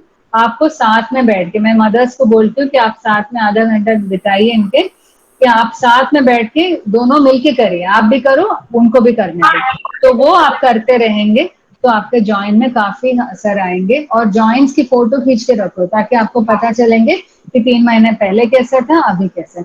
वो रियलाइजेशन अंदर आनी चाहिए कि मैं अपना जॉइंट ठीक करके रहूंगा, है ना, तभी जाके इसमें आराम आएंगे। बाकी अगर दिक्कत हो रही है तो फिजियोथेरेपिस्ट हमेशा आपको गाइड कर सकते हैं। तो मैं अपना प्रेजेंटेशन यहाँ पे स्टॉप कर रही हूँ, आपको कुछ डाउट्स है तो आप पूछ लीजिए, मैं आपका बता दूंगी। Thank you so much ma'am, आपने बहुत अच्छे से समझाया। अगर किसी का कोई क्वेश्चन है तो प्लीज पूछ सकते हैं। मैम मैं क्वेश्चन पूछना चाहता हूँ, मैं जिशान इकबाल बात कर रहा हूँ। बोलिए। मैम हम मतलब कि अभी जैसे आप बता रही थी कि प्रोफाइल एक्सिस पे है तो उस बच्चे के लिए चांस कम है इनोवेटर होने का, डेवलप होने का। और जो बच्चा मतलब उसको केयर से रखा जा रहा है लेकिन 2 महीने 3 महीने पे अगर कभी पड़ रहा है फैक्टर, उन तरह के बच्चों में ज्यादा चांसेज हैं। हाँ, अगर आपके पास ऑप्शन है मान लीजिएगा एक मिनट, एक बच्चे को सर पे ब्लीडिंग करके मैसेज आ रहा है, मैं बस दवाई जी जी जी। एडमिशन करने के लिए बोल रही हूँ उनको। तो मैं बोल रही हूँ अगर आपके पास ऑप्शन है, मान लो प्रोफिलैक्सिस के भी ऑप्शन है, ऑन डिमांड के भी ऑप्शन है, तो हम जनरली प्रोफिलैक्सिस ही प्रेफर करते हैं, स्पेशली छोटे बच्चों के लिए। क्योंकि प्रोफिलैक्सिस का क्या एडवांटेज है, प्रोफिलैक्सिस से आपका जॉइंट खराब नहीं होगा। तो आपका एनुअल ब्लीडिंग रेट, एक साल में इस बच्चा मान लो 24 बार ब्लीड होनी है, तो वो आप प्रोफिलैक्सिस पे रखेंगे तो हो सके 4 बार ब्लीडिंग होंगे। जी तो वो 4 बार ब्लीडिंग होगी तो 16 ब्लीडिंग आप प्रिवेंट कर रखे हैं ना। वो 16 ब्लीडिंग आपका प्रिवेंट होने की वजह से आपका जॉइंट ठीक रहती है और आगे जाके डिसेबिलिटी कम होती है। तो यही एडवांटेज है प्रोफिलैक्सिस का। तो अगर आपके पास चॉइस है तो हमेशा प्रोफिलैक्सिस ले लीजिए। पर वही है ना, प्रोफिलैक्सिस का चॉइस बहुत कम लोगों के पास होती है ना? तो जी हम भी जहाँ मिल सकती है हम देते डालते हैं प्रोफिलैक्सिस पे, ये बोल के कि करा लीजिए। पर इनहिबिटर करने के लिए नहीं है, हम इनहिबिटर प्रिवेंट करने के लिए नहीं प्रोफिलैक्सिस पे डाल रहे, तो ओवरऑल जॉइंट ब्लीड्स के लिए। और जिनकी ज्यादा ब्लीड होते हैं हम खुद ही बोलते हैं कि आप डाल दो प्रोफिलैक्सिस पे, क्योंकि आप ऐसे चलेंगे तो आपका जॉइंट ज्यादा खराब हो जाएंगे। पर जी कुछ बच्चे हैं जिनको 6 महीने में एक ब्लीड हुई है, तो उसके लिए हो सके प्रोफिलैक्सिस इतना फर्क नहीं करेगा। जी जी जी ma'am, thank you. Hello ma'am. बोले। मैं सतना से हूँ, रोहित सिंह मैम। बोलो। मैं लेस दवन का पेशेंट हूँ, फैक्टर 8। हम्म। तो मेरे ब्लीड ज़्यादा होता है मैम, जैसे नी में हो गया, एंकल में हो गया। तो हम हफ्ते में 1-2 बार फैक्टर लेते हैं, जैसे जब ब्लीडिंग हो गई तो उससे इन्विनेटर होने का चांस ज़्यादा रहता है। ऐसे नहीं बोला मैंने कभी भी, मैंने ये नहीं बोला कि हफ्ते में 4 बार लेंगे तो आपको इनहिबिटर होगा, ऐसे कभी कहाँ बोला। ये बोला आपको कि जी आपके जॉइंट में ब्लीड क्यों हो रही है बार बार, आपको देखना चाहिए। अगर जी आपका जी जॉइंट खराब हो रखी है तो आप फैक्टर लगाने के साथ साथ, अगर एक आदमी हफ्ते में 3 बार फैक्टर लगा ही रहे तो जी आप आराम से फिजियोथेरेपी कर सकते हैं ना। आपके बॉडी में तो लेवल बन ही रहे, 5% 8% से ऊपर तो रह ही रहे। जी जी तो उसमें आप अच्छे से फिजियोथेरेपी करके आप जॉइंट का स्थिति वापस ठीक कराइए, ताकि जी आगे आपको इतना फैक्टर की जरूरत ना पड़े, है ना। जी जी पर आगे मान लो आपने फैक्टर लगाया पर आपका जी अगले दिन तक बिल्कुल आराम नहीं हो रही है, तो आपको जी। इनहिबिटर टेस्टिंग करने की जरूरत है। नहीं, अभी तो आराम हो जाता है मैम, जैसे फैक्टर हाँ, लेते हैं। तो ज्यादातर लोग आपके जैसे ही है, जिनको आराम हो रही है पर 3 दिन के बाद फिर से ब्लीड हो रही है, यही है ना। हाँ तो वो हाँ। क्यों हो रही है, क्योंकि आपका जॉइंट अंदर अंदर से खराब है। वो जी आप अच्छे से फिजियोथेरेपी करो ताकि मेजॉरिटी जॉइंट्स, जैसे वो लास्ट वाला पार्ट दिखा है ना जॉइंट खराब होने की, वो लास्ट वाले स्पेस के पहले जितने भी है वो ज्यादातर रिवर्स हो जाती है फिजियोथेरेपी और करने मैम से। मेरा वेट 70 kg के करीब है, तो मैं कितना फैक्टर ले सकता हूँ, जैसे हफ्ते में 2 बार 3 बार लेता हूँ तो हफ्ते में सही। 2 बार 3 बार क्यों ले रहे हो, जॉइंट खराब की वजह से ना। जी जी तो आप ले ली, आप हफ्ते में 3 बार आप ले ही रहे हो, तो आप जी प्रोफिलैक्सिस ही मान लीजिए उसको। तो आप जी दे जी। दो 10 से 15 आयु पर किलो से ही लो, उससे ज्यादा लेने की जरूरत नहीं है ना। 1500 तो तक। 750 से 1000 आयु ले लीजिए एक बार, उससे ज्यादा की फायदा नहीं है। जी जी। और हेल- साइड वाली कटोरी डैमेज हो गई, मतलब नी की। तो मैं मुंबई में जांच कराया था, तो उसका रिप्लेसमेंट के लिए बोला गया था, तो कराऊं सही रहेगा दादी, कि? क्या चीज के लिए मुंबई में, क्या जॉइंट की कोई सर्जरी होनी है? हाँ हाँ, वो जो कटोरी नहीं होती नी में। हाँ हाँ, कार्टिलेज, हाँ। हाँ हाँ, उसको चेंज करने के लिए बोला गया था। हाँ, तो मतलब आपका काफी जॉइंट खराब हो रखी है ऑलरेडी। जी तो अभी जी जो भी सर्जरी हो रही है उसके जी बाद आप आगे से ब्लीडिंग इतना नहीं होना चाहिए, तो आप जी जी अच्छे से आपका फिजियोथेरेपी पे ध्यान दीजिए, जी जॉइंट जी। रिहैबिलिटेशन पे ध्यान दीजिए, ताकि हाँ आपको जॉइंट आगे खराब नहीं होगा। ठीक है। जी मैम। जी मैम। हेलो नमस्कार मैम। बोलिए। हम्म। हेलो नमस्कार मैम, पंकज कुमार है, हिमाचल प्रदेश। हीमोफीलिया बी है मैम मेरे को। बोलिए। तो मैम मेरा राइट नी जो है, आई एम 41 ईयर्स ओल्ड। तो ये हम्म। 20 ईयर से यानी कि मेरे को बॉल लग गई थी मेरे को घुटने में क्रिकेट की। हम्म। तो मैं पहले तो चलो ठीक था, धीरे धीरे चलता रहा काम। पहले तो फैक्टर भी नहीं होता था, पहले तो चलो हम पीजीआई में प्लाज्मा प्लाज्मा लगाते रहते थे। हम्म। लेकिन फिर उसके बाद 2012-13 से हम फैक्टर लगवा रहे हैं। तो हम्म। मैम ये पूरी तरह ना तो ये फोल्ड होता है मेरा घुटना, ना तो ये सीधा होता है। तो मैं हम्म। चाहता हूँ कि इसका ट्रांसप्लांट ला दूं मैं, यानी कि मैं तो ये मैम कहाँ करवाऊँ, यानी कि कौन सी बड़ी जगह होगी और कितना इसका कॉस्ट आएगा, क्या फैक्टर मेरे को फ्री में मिल जाएगा? तो नी रिप्लेसमेंट कराने के लिए फैक्टर की कैलकुलेशन होती है, तो या फिर जी आप जहाँ पे हो सकती है वहां से बात करो। जी। I think haemophilia society support करते हैं नी रिप्लेसमेंट के लिए कॉस्ट, है ना। हाँ तो जी। एम्स दिल्ली में बात कर लीजिए एक बार, नहीं है तो आप डॉक्टर शशि आपटे के जो सेंटर है वहां पे तो होती है। और डॉक्टर जी शशि आपटे सुना होगा ना, है वो पुणे में है यस। सर। तो उनके और राजन के पास उनके डिटेल्स होंगे। सीएमसी वेल्लोर में, इन 3 जगहों पे आपको मिल जाएंगे। बल्लो। एम्स आपको हाँ। पूछना होगा, मुझे नहीं पता वो सपोर्ट कर रहे हैं कि नहीं, बट बाकी दोनों जगह पे वर्ल्ड फेडरेशन से जो फैक्टर आ रही है वहां से नी रिप्लेसमेंट हो जाएगी। मैम बेल्लोर तमिलनाडु में है वही ना? हाँ, सीएमसी वेल्लोर में या फिर हाँ जी। पुणे में।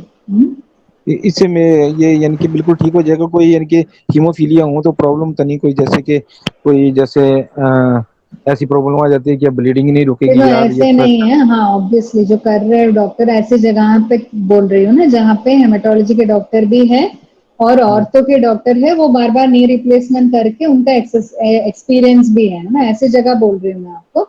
और आपको फैक्टर भी मिले, ये 3 चीजें आपको एक ही जगह पे चाहिए, है ना। जी तो जी। ऐसे जगहों पे वो जनरली बता देते हैं।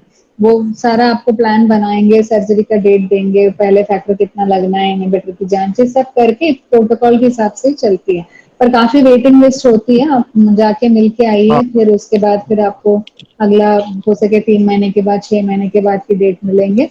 तो सारा प्रोसेस के हिसाब से चलेंगे। मैम थोड़ा कोविड की वजह से बोलते हैं कि हमने हॉस्पिटल थोड़ा कोविड में चेंज करा हुआ है, तो अभी 2-3 महीने बाद आप यहाँ पे आना। तो दूसरी बात ये है कि मैम हीमोफीलिया 9 का कोई ऐसा ट्रीटमेंट है जैसे कि फैक्टर लगे ना हमें, जैसे कोई दवाई से हो जाए, या फिर कोई जैसे जीन थेरेपी के बारे में भी मैंने सुना, ये कब तक आ रहा है या कैसे है ये? तो पहली चीज की आपकी जो स्थिति है जॉइंट की, उसमें हाँ तो जी। आपको जॉइंट की ट्रीटमेंट तो लगते ही रहेंगे और ब्लीडिंग होते रहेंगे तो आपको फैक्टर लगते ही रहेंगे। जी बाकी जी। हीमोफीलिया में भी में 2-3 चीजें नई हैं। एक तो आपका पास है, लोग आजकल एक्सटेंडेड हाफ लाइफ प्रोडक्ट्स आ रही है, जिससे एक बार फैक्टर लग जाएंगे तो अगले 2 हफ्ते के लिए फैक्टर लगाने की जरूरत नहीं है। तो वो डोज अच्छा लंबा की दवाई, लंबा एक्टिंग वाले लॉन्ग एक्टिंग दवाइयाँ आ रही है। हाँ दूसरा कॉन्सिसुमैब करके एक दवाई है जो आजकल रिसर्च में आ रही है, तो उसमें भी फैक्टर की कमी होती है, पर वो रिसर्च मॉलिक्यूल है, अभी ऐसे फ्री में मिलना शुरू नहीं हुआ। जीन थेरेपी जरूर है, पर जीन थेरेपी में ये है कि जीन थेरेपी में इंडिया में आने के लिए अभी टाइम लगेंगे। वो रिसर्च में बाहर चल रही है, उसमें असर ठीक है, बट ऐसे फुल ऑन वो प्रॉपर ट्रीटमेंट की ये नहीं है। योगिता मैम, मैं आपसे रिक्वेस्ट करता हूँ कि प्लीज हीमोफीलिया के बेसिक इंफॉर्मेशन आप के बारे में आप सभी को बता दीजिए एक बार। वैसे डॉक्टर नीता ने काफ़ी कुछ बता ही दिया है, बेसिक के साथ साथ एडवांस ट्रीटमेंट भी बता दिया है। जैसा कि मैं तो यहाँ नोडल ऑफिसर हूँ और अभी मैं आप लोगों की बातचीत बड़े ध्यान से सुन रही थी। एक बात तो मैं भी कहना चाहूँगी जो डॉक्टर नीता ने कही कि थोड़ा पेशेंस रखना चाहिए, है ना। बीइंग अ डॉक्टर हम लोग सपोर्ट ही करते हैं आप लोगों की, हमेशा हेल्प के लिए तैयार रहते हैं। जैसा डॉक्टर नीता ने बताया कि एक इंसिडेंट हुआ ऐसे, तो वो चीज़ें नहीं होनी चाहिए। जबकि आपके साथ बहुत इधर देखो, कोऑपरेटिव इधर टीम देखो। बहुत कोऑपरेटिव टीम काम कर रही है। हम लोगों को इतना इस समय आप मानेंगे नहीं, पिछले 1.5-2 साल से हम लोग कोविड की वजह से इतने ज़्यादा बिजी हैं कि आप अंदाज़ा भी नहीं लगा सकते कि हमारी, मतलब आप देखिए कि हम अपने बच्चों को छोड़ के ड्यूटीज़ में लगे हुए हैं, फिर भी हम कोशिश करते हैं कि आप जो भी फैक्टर आ रहा है या आपकी जो रिक्वायरमेंट है हम उसको भेजने की कोशिश करते हैं। और इवन फ़ोन पे भी हम लोग बताते रहते हैं जो आपकी दिक्कतें होती रहती हैं।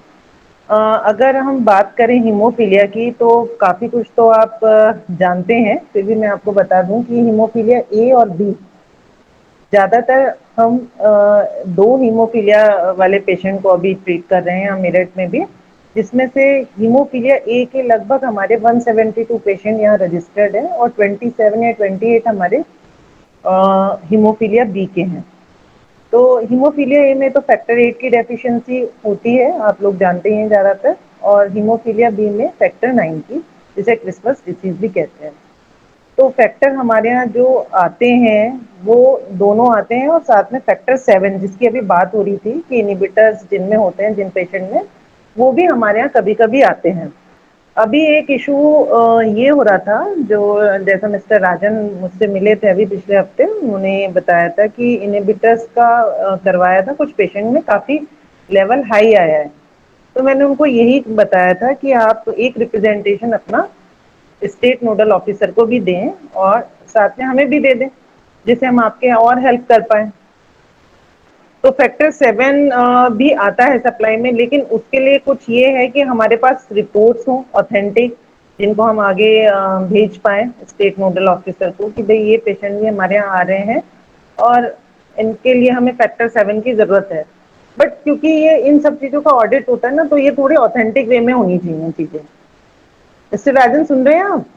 जी जी जी मैम, बिल्कुल और मैम। मेंबर भी सुन रहे हैं? हाँ जी हाँ जी मैम, बिल्कुल। तो एक तो मैं ये चाह रही यस थी सर। कि आप थोड़ा सा चीज़ों को स्ट्रीमलाइन कीजिए। सब पेशेंट के आधार कार्ड और जो श्योर श्योर मैम। है ना, वो हमें जी। लिस्ट आप प्रोवाइड करा दीजिए, मतलब लेटेस्ट ओके। उनके टेलीफोन नंबर्स और आधार कार्ड वगैरह, एक प्रॉपर रजिस्ट्रेशन हो जाए। और जो आपने लिस्ट अभी जैसे इनहिबिटर्स का आपने कराया है जो टेस्टिंग, तो उसकी भी एक रिप्रेजेंटेशन आप स्टेट नोडल ऑफिसर को भेज दीजिए। मैं श्योर भी, श्योर अगर मैम। आप मुझे अवेलेबल कराते हैं अपने एनजीओ की तरफ से, तो मैं भी आगे फॉरवर्ड कर दूंगी कि भाई ये होना चाहिए, रेगुलर सप्लाई में आ जाए, तो हमें कोई हाँ दिक्कत भेज नहीं है दूंगा। देने में। अच्छा, जैसे डॉक्टर नीता ने बताया कि फैक्टर्स के साथ साथ जो बहुत सारे जो सपोर्टिव ट्रीटमेंट है, जैसे फिजियोथेरेपी हो गई और काउंसलिंग, तो अभी हम लोगों को भी 3 लोगों का स्टाफ मिल गया है, जिसमें एक फिजियोथेरेपिस्ट है और एक स्टाफ नर्स है और एक काउंसलर है। तो इनकी भी मदद आप लोग ले सकते हैं।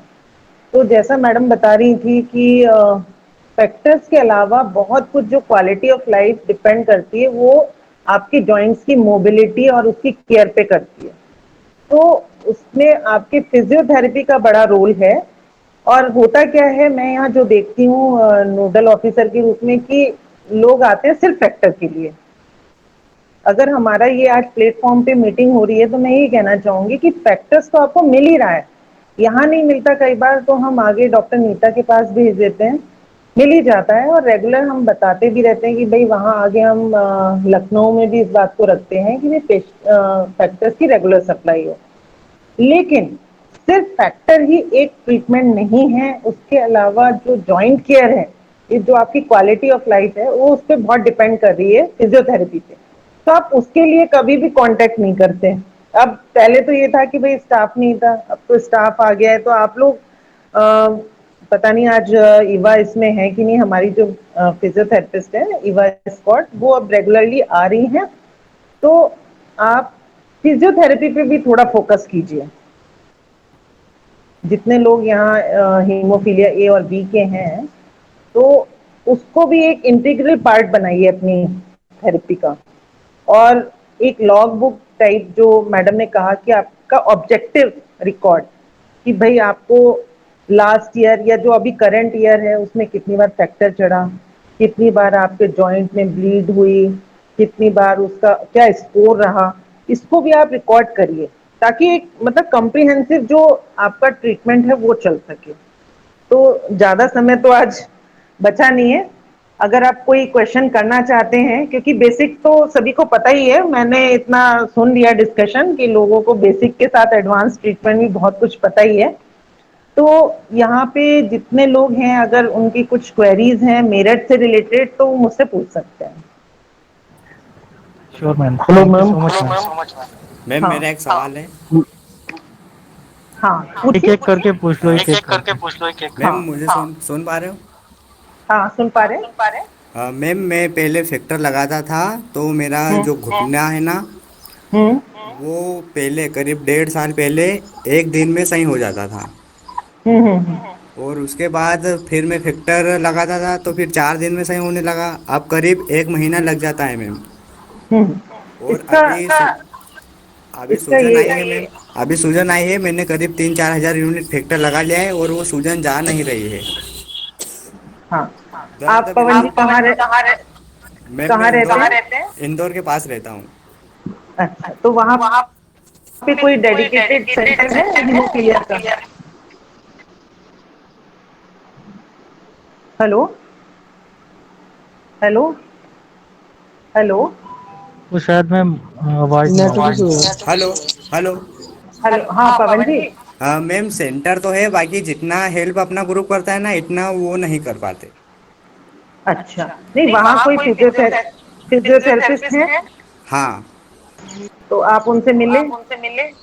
नहीं, अभी तक तो नहीं मिला। नहीं, देखिए पवन जी, एक तो आपको इनहिबिटर्स के लिए इन्वेस्टिगेट कराना पड़ेगा, हाँ। क्योंकि अगर फैक्टर लगाने से अब आपको लाभ नहीं मिलता उतना जितना पहले मिलता था, तो ये समझिए कि आपको इनहिबिटर्स के लिए टेस्ट कराना चाहिए। दूसरा, इसमें हीमोफीलिया वाले में फैक्टर ही एकमात्र ट्रीटमेंट नहीं है, उसके अलावा जो आपकी जॉइंट केयर और फिजियोथेरेपी है वो बहुत इंपॉर्टेंट है। तो आप फिजियोथेरेपिस्ट से भी मिलिए।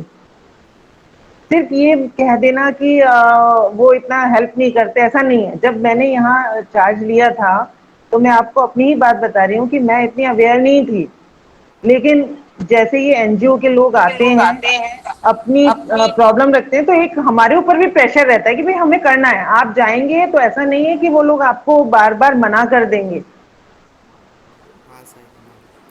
हेलो, हाँ पवन जी सुन रहे? हाँ हाँ मैम। हाँ हाँ, आपको भी थोड़ा करना पड़ेगा। हाँ। तो अभी हेलो मैम, क्या? मैं विक्की बोल रहा हूँ दिल्ली से।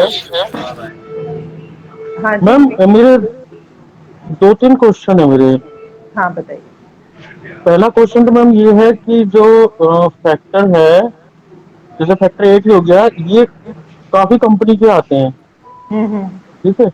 किसी को, अब जो मेरे मेरे साथ हुआ है हम्म। कि, और देखा भी है मैंने कि काफी फैक्टर जो है सूट नहीं करते। क्या ये भी प्रॉब्लम है? किसी को किसी कंपनी का सूट करा, किसी को किसी कंपनी का सूट करा। और दूसरा क्वेश्चन ये है सूट मतलब कि सूट मैम कैसे? सूट करने मतलब से क्या सूट मतलब? करने का मतलब होता है ठीक होने का। अच्छा, कुछ ब्लीडिंग रुक फैक्टर जाए। ऐसे हैं, हाँ, कि तुरंत ब्लीडिंग रुक जाती है और 1 डे सेकंड डे तक नॉर्मल हो जाता है। लेकिन हम्म। कुछ फैक्टर ऐसे हैं कि उनको लगाए और 2 दिन, 3 दिन, 4 दिन भी हो जाते हैं, वो नहीं होता है। अच्छा, और आप काफी मतलब डॉक्टर रिकमेंड करते हैं कि एक डोज के बाद 12 घंटे के बाद सेकंड डोज लगाई जाए। तो ये कितना सही है? और थर्ड मेरा क्वेश्चन ये है कि मैम पिछले साल मेरा एक्सीडेंट हो गया था बाय कार से, तो मेरे दोनों पैरों में फ्रैक्चर आया था। और अभी स्थिति ऐसी है कि मैम कि बेड से उठ जाता हूँ वॉकर लेके, लेकिन 10-12 कदम ही चल पाता हूँ। अच्छा। तो उसके रिगार्डिंग आप कुछ सजेस्ट कर सकते हो? अच्छा, नहीं विक्की जी, आप कहाँ हमारे यहाँ रजिस्टर्ड है? मेरठ में? नहीं मैम, दिल्ली में। दिल्ली में, अच्छा। वैसे हम लोग तो क्योंकि गवर्नमेंट सेटअप में काम कर रहे हैं, तो हमें तो जो फैक्टर वहाँ से सप्लाई होते हैं, जैसे लखनऊ SCPGI से आते हैं, वही हम प्रोवाइड कराते हैं। तो ज्यादातर वो रिकॉम्बिनेंट ही भेजते हैं। बीच में एक आध सप्लाई ऐसी आई है कि जो उन्होंने प्लाज्मा ड्राइव वाले भेजे। Otherwise most of the time उनकी कंपनी सेम ही रहती है और रिकॉम्बिनेंट फैक्टर ही वो लोग भेजते हैं। तो ये आप देख सकते हैं। वो बीच में, भाई अब वो गवर्नमेंट वाली इशू है, उसमें तो हम कुछ कर नहीं सकते। नहीं नहीं मैम, लेकिन गवर्नमेंट वाले की बात नहीं कर रहा हूँ मैं हम्म, बात फैक्टर की कर रहा हूँ। क्या नहीं जैसे नोवा का फैक्टर है, हाँ नोवा हाँ का असर करता है, हाँ हाँ। और इसी प्रकार दूसरा और कंपनी का हो गया। नहीं वैसे हमारे इसी यहाँ कभी ऐसी मेरठ में मुझे किसी ने इस तरह की अब कंप्लेंट नहीं बाई की। चांस मान लीजिए मैं हूँ दिल्ली का, मेरे यहाँ हाँ नोवा लगता है, हाँ हाँ ठीक है। मैं किसी कारणवश मेरठ आया, तो हाँ मेरे को वहां अगर जरूरत पड़ गई, हाँ मैंने वहां पे वो जो आपके यहाँ मिलता है वो लगाया, हाँ हाँ और हाँ। वो मेरे को असर नहीं करा। अच्छा, तो नहीं क्या ये भी होती है कि फैक्टर अलग अलग कंपनी के फैक्टरों में भी इशू होता है भाई इसमें मैं कि कमेंट कौन तो नहीं कितना कर असर कर सकती। रहा है? नहीं, मैं अपना इसमें तो कमेंट नहीं कर सकती। हाँ, और जैसे एंटीबायोटिक वगैरह हम यूज करते हैं, फिजिशियन हूँ मैं, तो कई बार देखने में मिलता है कि हाँ पोटेंसी पे फर्क रहता है, अगर डिफरेंट डिफरेंट कंपनीज का अगर आप क्योंकि कंपैरिजन जब करते हैं। एक ही बट कंपनी का फैक्टर्स में बॉडी हाँ बॉडी में जा रहा है, हाँ तो वो उसको एक्सेप्ट कर लेता है। हाँ, और तुरंत कार्रवाई कर देता है, उसको ठीक कर देता है ब्लीडिंग को। लेकिन दूसरी कंपनी का अगर कहीं और जाके हम लगवाते हैं, दूसरी कंपनी का लगता है, तो वो उसको एक्सेप्ट नहीं करता है जल्दी से। फैक्टर्स तो में ये मैं हमारी इसकी बॉडी डिपेंड में। नहीं कर सकती। मैं हम्म, ये जनरली मैं बताऊं, हम्म, मैं हमारे एक्सपीरियंस में यही है कि सारे जो कंपनीज के आजकल जो आती है वो सारा क्वालिटी कंट्रोल्ड है, तो बहुत उसमें है। कोई भी आपको फैक्टर रिलेटेड एफिकेसी में इश्यू नहीं आएगा। कहीं कहीं प्लाज्मा डिराइव भी मिल रही है, तो भी हम्म, प्लाज्मा डिराइव और रिकॉम्बिनेंट में क्या फर्क है कि प्लाज्मा डिराइव में इन्फेक्शन का एक छोटा रिस्क है रहती है अभी भी, हम्म, बट एफिकेसी में जो असर में कोई फर्क नहीं है। तो असर आजकल जितने भी फैक्टर्स आते हैं उन सबके असर एक जैसे ही है। किसी किसी को लगता होगा कि हमें कम असर आई है करके, बट वो साइंटिफिकली ठीक नहीं है कि एक ही फैक्टर सूट करेंगे, दूसरे फैक्टर सूट नहीं करेंगे। क्योंकि ये वाली प्रॉब्लम कभी मेरठ में भी किसी पेशेंट ने ऐसे बताई भी नहीं है। नहीं होता। और दूसरी चीज, और मैम जैसे डोज डोज कम कर देते हैं, कंप्लीट बात जैसे आप कर, बता रहे थे विकी कि मैं जैसे कि करो, एक किसी हॉस्पिटल में गवर्नमेंट की तरफ से फैक्टर कम आया, विक्की विक्की तो मैम हम लोग कुछ कम बोल डोज रही दे है, एक देते बार हैं। उनकी सुन लो। मैं बात करूं जी जी पहले जी। फिर आप बात करें, है ना। दूसरी चीज तो फैक्टर में दो अलग अलग कंपनीज के आजकल जितने भी कंपनीज के आती हैं उनमें कोई एफिकेसी में फर्क नहीं है।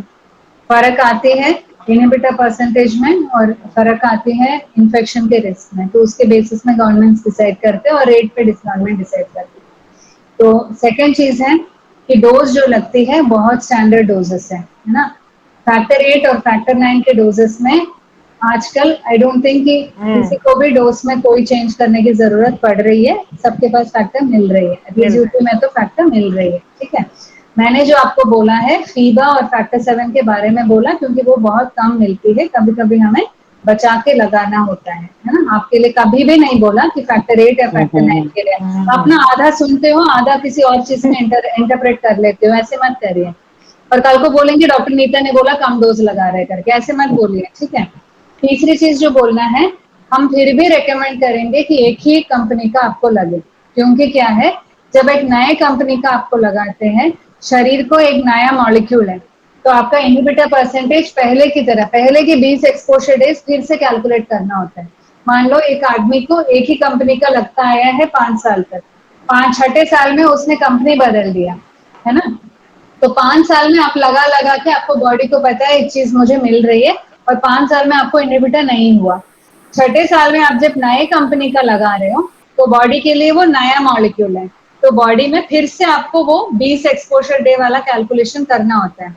तो इसलिए हम रेकमेंड करेंगे कि इधर से लगाइएगा मत, आपको जहां से मिल रही है वहीं से आप कंटिन्यू रखिएगा। ये आज यहाँ से लगा, आज मेरठ से लगाया, कल नोएडा से लगाया, तीसरे दिन अलीगढ़ से लगाई, वो जो कुछ पेशेंट्स करते हैं ऐसे, वो मत करिएगा। और डोसेस बहुत स्टैंडर्ड है इसमें, है ना। एक जगह कम एक जगह ज्यादा का मतलब ही नहीं है, क्योंकि वर्ल्ड फेडरेशन ऑफ हीमोफीलिया की गाइडलाइन के ऊपर हर सेंटर काम करते हैं, है ना। कि एक जगह 4 लगा दो, हो सके ऐसी जगह है वहां पे जहाँ पे कोई डॉक्टर रेस्पॉन्सिबल नहीं बैठे हो, पेशेंट ने आके बोला कि मुझे 5 लगा दो या 7 लगा दो, वो लगाते होंगे, वो अलग बात है, मैं उसके बारे में बात नहीं कर रही हूँ। पर ज्यादातर सेंटर्स जहाँ पे कॉम्प्रिहेंसिव ट्रीटमेंट सेंटर चल रही है हेमोफीलिया के लिए, ट्रेन डॉक्टर्स रहते हैं और उनको पता होता है कि कितने डोज के लिए कितना ये ब्लीड, कौन सा हेमोफीलिया है और कितना वेट है। इस 3 चीज के ऊपर डिसाइड होती है कि कितना डोज लगाना है, ठीक है। तो आपके सवाल का जवाब ये है कि फैक्टर डोज बदलने से एफिकेसी में मतलब फर्क, असर में फर्क नहीं होनी चाहिए, पर प्रिफरेबली आप एक ही कंपनी का आगे लगाते रहिएगा ताकि आपको इनहिबिटर रिस्क में कम आए। और टेस्ट करा लीजिए एक तो बार इनहिबिटर्स के लिए, अगर आपको लगता है तो इनहिबिटर्स की टेस्टिंग करा नहीं मैम, लीजिए। जो मेरे को यहाँ दिल्ली में लगता है वो मेरे को पूरा प्रॉपर असर करता है, मेरे को एक दिन में ठीक हो जाता हूँ मैं। लेकिन मैम जो थर्ड मेरा क्वेश्चन था, जो मेरा एक्सीडेंट हुआ था उसके रिगार्डिंग मेरे को मेरे बताइए। फ्रैक्चर हो गया था एडी में, घुटने में और लेफ्ट एल्बो में, तो भी फ्रैक्चर आया था। तो अब तो रिलीफ है, मैं 10-12 कदम चल भी लेता हूँ, थोड़ा बहुत फिजियोथेरेपी भी करता हूँ। लेकिन आप थोड़ा सा और सजेस्ट थोड़ा सा कीजिए कि थोड़ा और मैं जल्दी रिकवरी कर पाऊँ। उसके लिए आप फिजियोथेरेपी कराते रहिए किसी अच्छे एक्सपर्ट फिजियोथेरेपिस्ट के अंडर में। वो धीरे धीरे रिकवरी होगी। जैसे आप बता रहे हैं आपको इम्प्रूवमेंट 1 ईयर हो गया मैम। थोड़ा पेशेंस रखना पड़ेगा। देखिए फिजियोथेरेपी जो है वो असर कर रही है आपको, ऐसा नहीं है। आप कह रहे हो ना जी थोड़ा थोड़ा आप करने लगे हो, और इसे कंटिन्यू करिए, और जो आप फैक्टर लगवाते हैं वो लगवाते रहिए। और जैसा मैडम बता रही हैं कि एक ही कंपनी का लगवाएं तो ठीक है, उसी टाइम वहीं लगवाइए आप जहाँ लगवाते रहे, है ठीक। ना। और लेकिन मैम इसका ये फिजियोथेरेपी उसको आप नहीं हाँ इग्नोर कर सकते। जी मैं फिजियोथेरेपी तो रेगुलर करता हूँ, और साथ साथ प्रोटीन के जो है कैल्शियम और प्रोटीन अलग से भी लेता हूँ मैं, ताकि राइट। डाइट वगैरह, तो ताकि मतलब बोन्स में, हड्डियों में, मसल में ज्यादा पावर रहे। और मैम एक लास्ट क्वेश्चन है कि काफी ऐसे डॉक्टर्स मैंने देखे हैं, खुद भी फेस करे हैं, कि जो जैसे हम गए, उनको बताया कि हम हेमोफीलिया पेशेंट है, तो उस तरीके से ट्रीट नहीं करते, थोड़ा सा डरते हैं वो हीमोफीलिया पेशेंट देख के, और अपनी जिम्मेदारी से थोड़ा सा हटके सीनियर के ऊपर डाल देते हैं। देखिए ऐसा है, आप इसका सॉल्यूशन ये है कि आप अपना पूरा मेडिकल रिकॉर्ड लेके चलें। जी वो आप लेके चलेंगे तो आई थिंक ऐसी प्रॉब्लम नहीं आएगी आपको। थोड़ा भाई रेयर डिसीज है, जेनेटिक वाली हर किसी का एक्सपोजर नहीं होता उतना, लेकिन आप अपना रिकॉर्ड लेके चलेंगे तो फिर ऐसी प्रॉब्लम आएगी नहीं। जो ये एक्चुअली मेरे जो हुआ है, मैं जल्दी ठीक हो जाता, लेकिन मेरा 1 साल इसी की वजह से ही मेरा इतना टाइम लग गया मेरे को, आप क्योंकि अपने मैंने रिकॉर्ड जिस को ना हॉस्पिटल में डेट वाइज रखिए, अपनी एक फाइल बनाइए, पोर्टफोलियो बिल्कुल। जब आप जाएं जी ना तो आप पोर्टफोलियो अपना दिखाएं, डेट वाइज आपकी जो भी इन्वेस्टिगेशन हुए, जो ट्रीटमेंट चला, वो सब एक जी फाइल होनी चाहिए आपके पास। एक स्पेशल भाई सबसेट तो हो ही गया ना आपका। जी मैम। और हर जगह जूनियर डॉक्टर रहते ही हैं। अब कोई आप फर्स्ट ईयर वाले से टकरा गए मान लीजिए, तो फर्स्ट ईयर वाले रेजिडेंट को इतनी थोड़ी नॉलेज है जितनी JR3 को होगी, या सीनियर रेजिडेंट या कंसल्टेंट को होगी भाई। जी तो ऐसे में आपके जो रिकॉर्ड है ना वो काफी हेल्प करते हैं ना। आप ओके उसका ये मैम। सभी पेशेंट बल्कि बनाए अभी से ना रिकॉर्ड अपने सारे। पर अगर junior thank you ma'am. Doctor senior से पूछ के करेंगे तो और अच्छी बात है ना, आपको खुश होना चाहिए, आपको ज्यादा ध्यान लग रहा जी है ना। जी मैम, मैंने फर्स्ट टाइम ज्वाइन करा है मैंने। मैम मेरा एक क्वेश्चन था। मैं बोलो अभिषेक। जी मैम मेरा ये क्वेश्चन था मैम, क्या मेरठ में भी haemophilia ma'am ward, special ward बन सकता है मैम, जैसे दे, अदर जगह है, दिल्ली देखिए में या नोएडा में? देखिए अभी ऐसा है कि अभी उन्होंने स्टेप वाइज उसमें 3 स्टाफ दे दिए हैं। होपफुली आगे हीमोफीलिया वार्ड भी बनेगा और फिजियोथेरेपी सेंटर भी बनेगा। थैंक यू मैम, मेरा एक आई क्वेश्चन वांना था। Ask something. जी जी, रूही हेलो। रूही मैम बताइए मैम। हेलो मैम, मैं मेरठ से रूही अग्रवाल। मैम मेरा बेटा है 6 साल का। वो हीमोफीलिया ए है, उनको फैक्टर 8 लगता है, पर अभी जो रिसेंटली इन्हीबिटर टेस्ट हुए उनमें वो पॉजिटिव आए हैं। तो अकॉर्डिंगली मुझे मतलब क्या करना चाहिए, या मेरठ मिलना चाहिए, नोएडा, क्योंकि मैं अभी इस चीज के लिए थोड़ा सा नई हूँ। नहीं वो मैंने आपको मिस्टर राजन को बताया है कि एक रिप्रेजेंटेशन दीजिए मैं आप, जैसे जो जी आपकी। मैम, मैंने वैसे इनके लिए अभी, क्योंकि हाँ नीता मैम ने बोला था कि एक बार हाँ रिपीट में मतलब जो टेस्टिंग है वो हो जाएगी, तो मैंने इनको बोला था कि आप एक बार नोएडा चले जाएं, और उसके बाद जो फैक्टर होगा, तो क्योंकि वहाँ पे हेमाटोलॉजिस्ट डॉक्टर अवेलेबल हैं, तो जी आपको इजीली जो भी ट्रीटमेंट होगा फिर वो आप मेरठ में करा सकते हो। अभी यही हुआ था। मैं आपको एक बताऊं, फैक्टर 7 के लिए दिल्ली से आए थे 2 भाई बहन थे, मतलब एक तो मैंने फैक्टर 7 उनको पुराने रिकॉर्ड के आधार पे दिलवाया था। उसमें पूरी एक्सपर्ट की एक उनके पास फाइल थी, तो उनको फैक्टर 7 लग गया था। वही है कि आपको थोड़ा सिस्टमैटिक वे में चलना पड़ेगा इसके लिए, ओके मैम। है ना। ऑडिट होता है दरअसल क्या है, हम कोई भी आपको फैक्टर प्रोवाइड करा रहे हैं तो हमारे पास सफिशिएंट रिकॉर्ड होना चाहिए उस केस का ना। जी जी। ये अकॉर्डिंगली इसके लिए मैं हाँ पहले नोएडा कंसल्ट कर लूँ नीता मैम से। हाँ, आप उनकी रिपोर्ट ले आएंगे तो हम आपको रजिस्टर कर लेंगे, आपका आगे भेज देंगे डिमांड।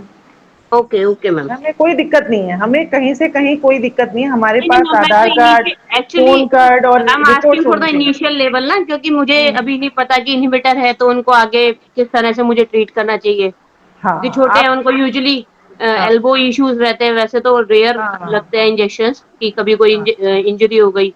सडन, तो लग गया और वो सब इफेक्टिव भी था, ऐसा भी नहीं है कि उसका असर नहीं हो रहा था, असर हो रहा था। बट अभी वो पॉजिटिव आया तो अकॉर्डिंगली चलना है, उसके रिगार्डिंग में थोड़ा कंसर्न चाह रही थी कि क्या कर नहीं सकते वो आप कर सकते क्योंकि हैं। कैंप का सैंपल था और मान लो आपका लेबल होके आ रहे हैं ना हमारे पास, जी जी मैम। हमने सामने नहीं लिया ना, तो जी हम ट्रीटमेंट बोलने से पहले हम एक बार रिपीट कर रहे हैं। हालांकि जितने भी पेशेंट अभी आए, जिसने राजन ने 2-3 पेशेंट भेजे हैं जिनका हमने रिपीट किया, वो रिपोर्ट वही है, सेम रिपोर्ट आ रही है, ऐसे कोई चेंज नहीं है। पर कभी कभार सैंपल मिक्स मैच होती है, तो कैंप सैंपल्स में हमेशा प्रेफरेबल कि एक बार हम डायरेक्टली चेक करें।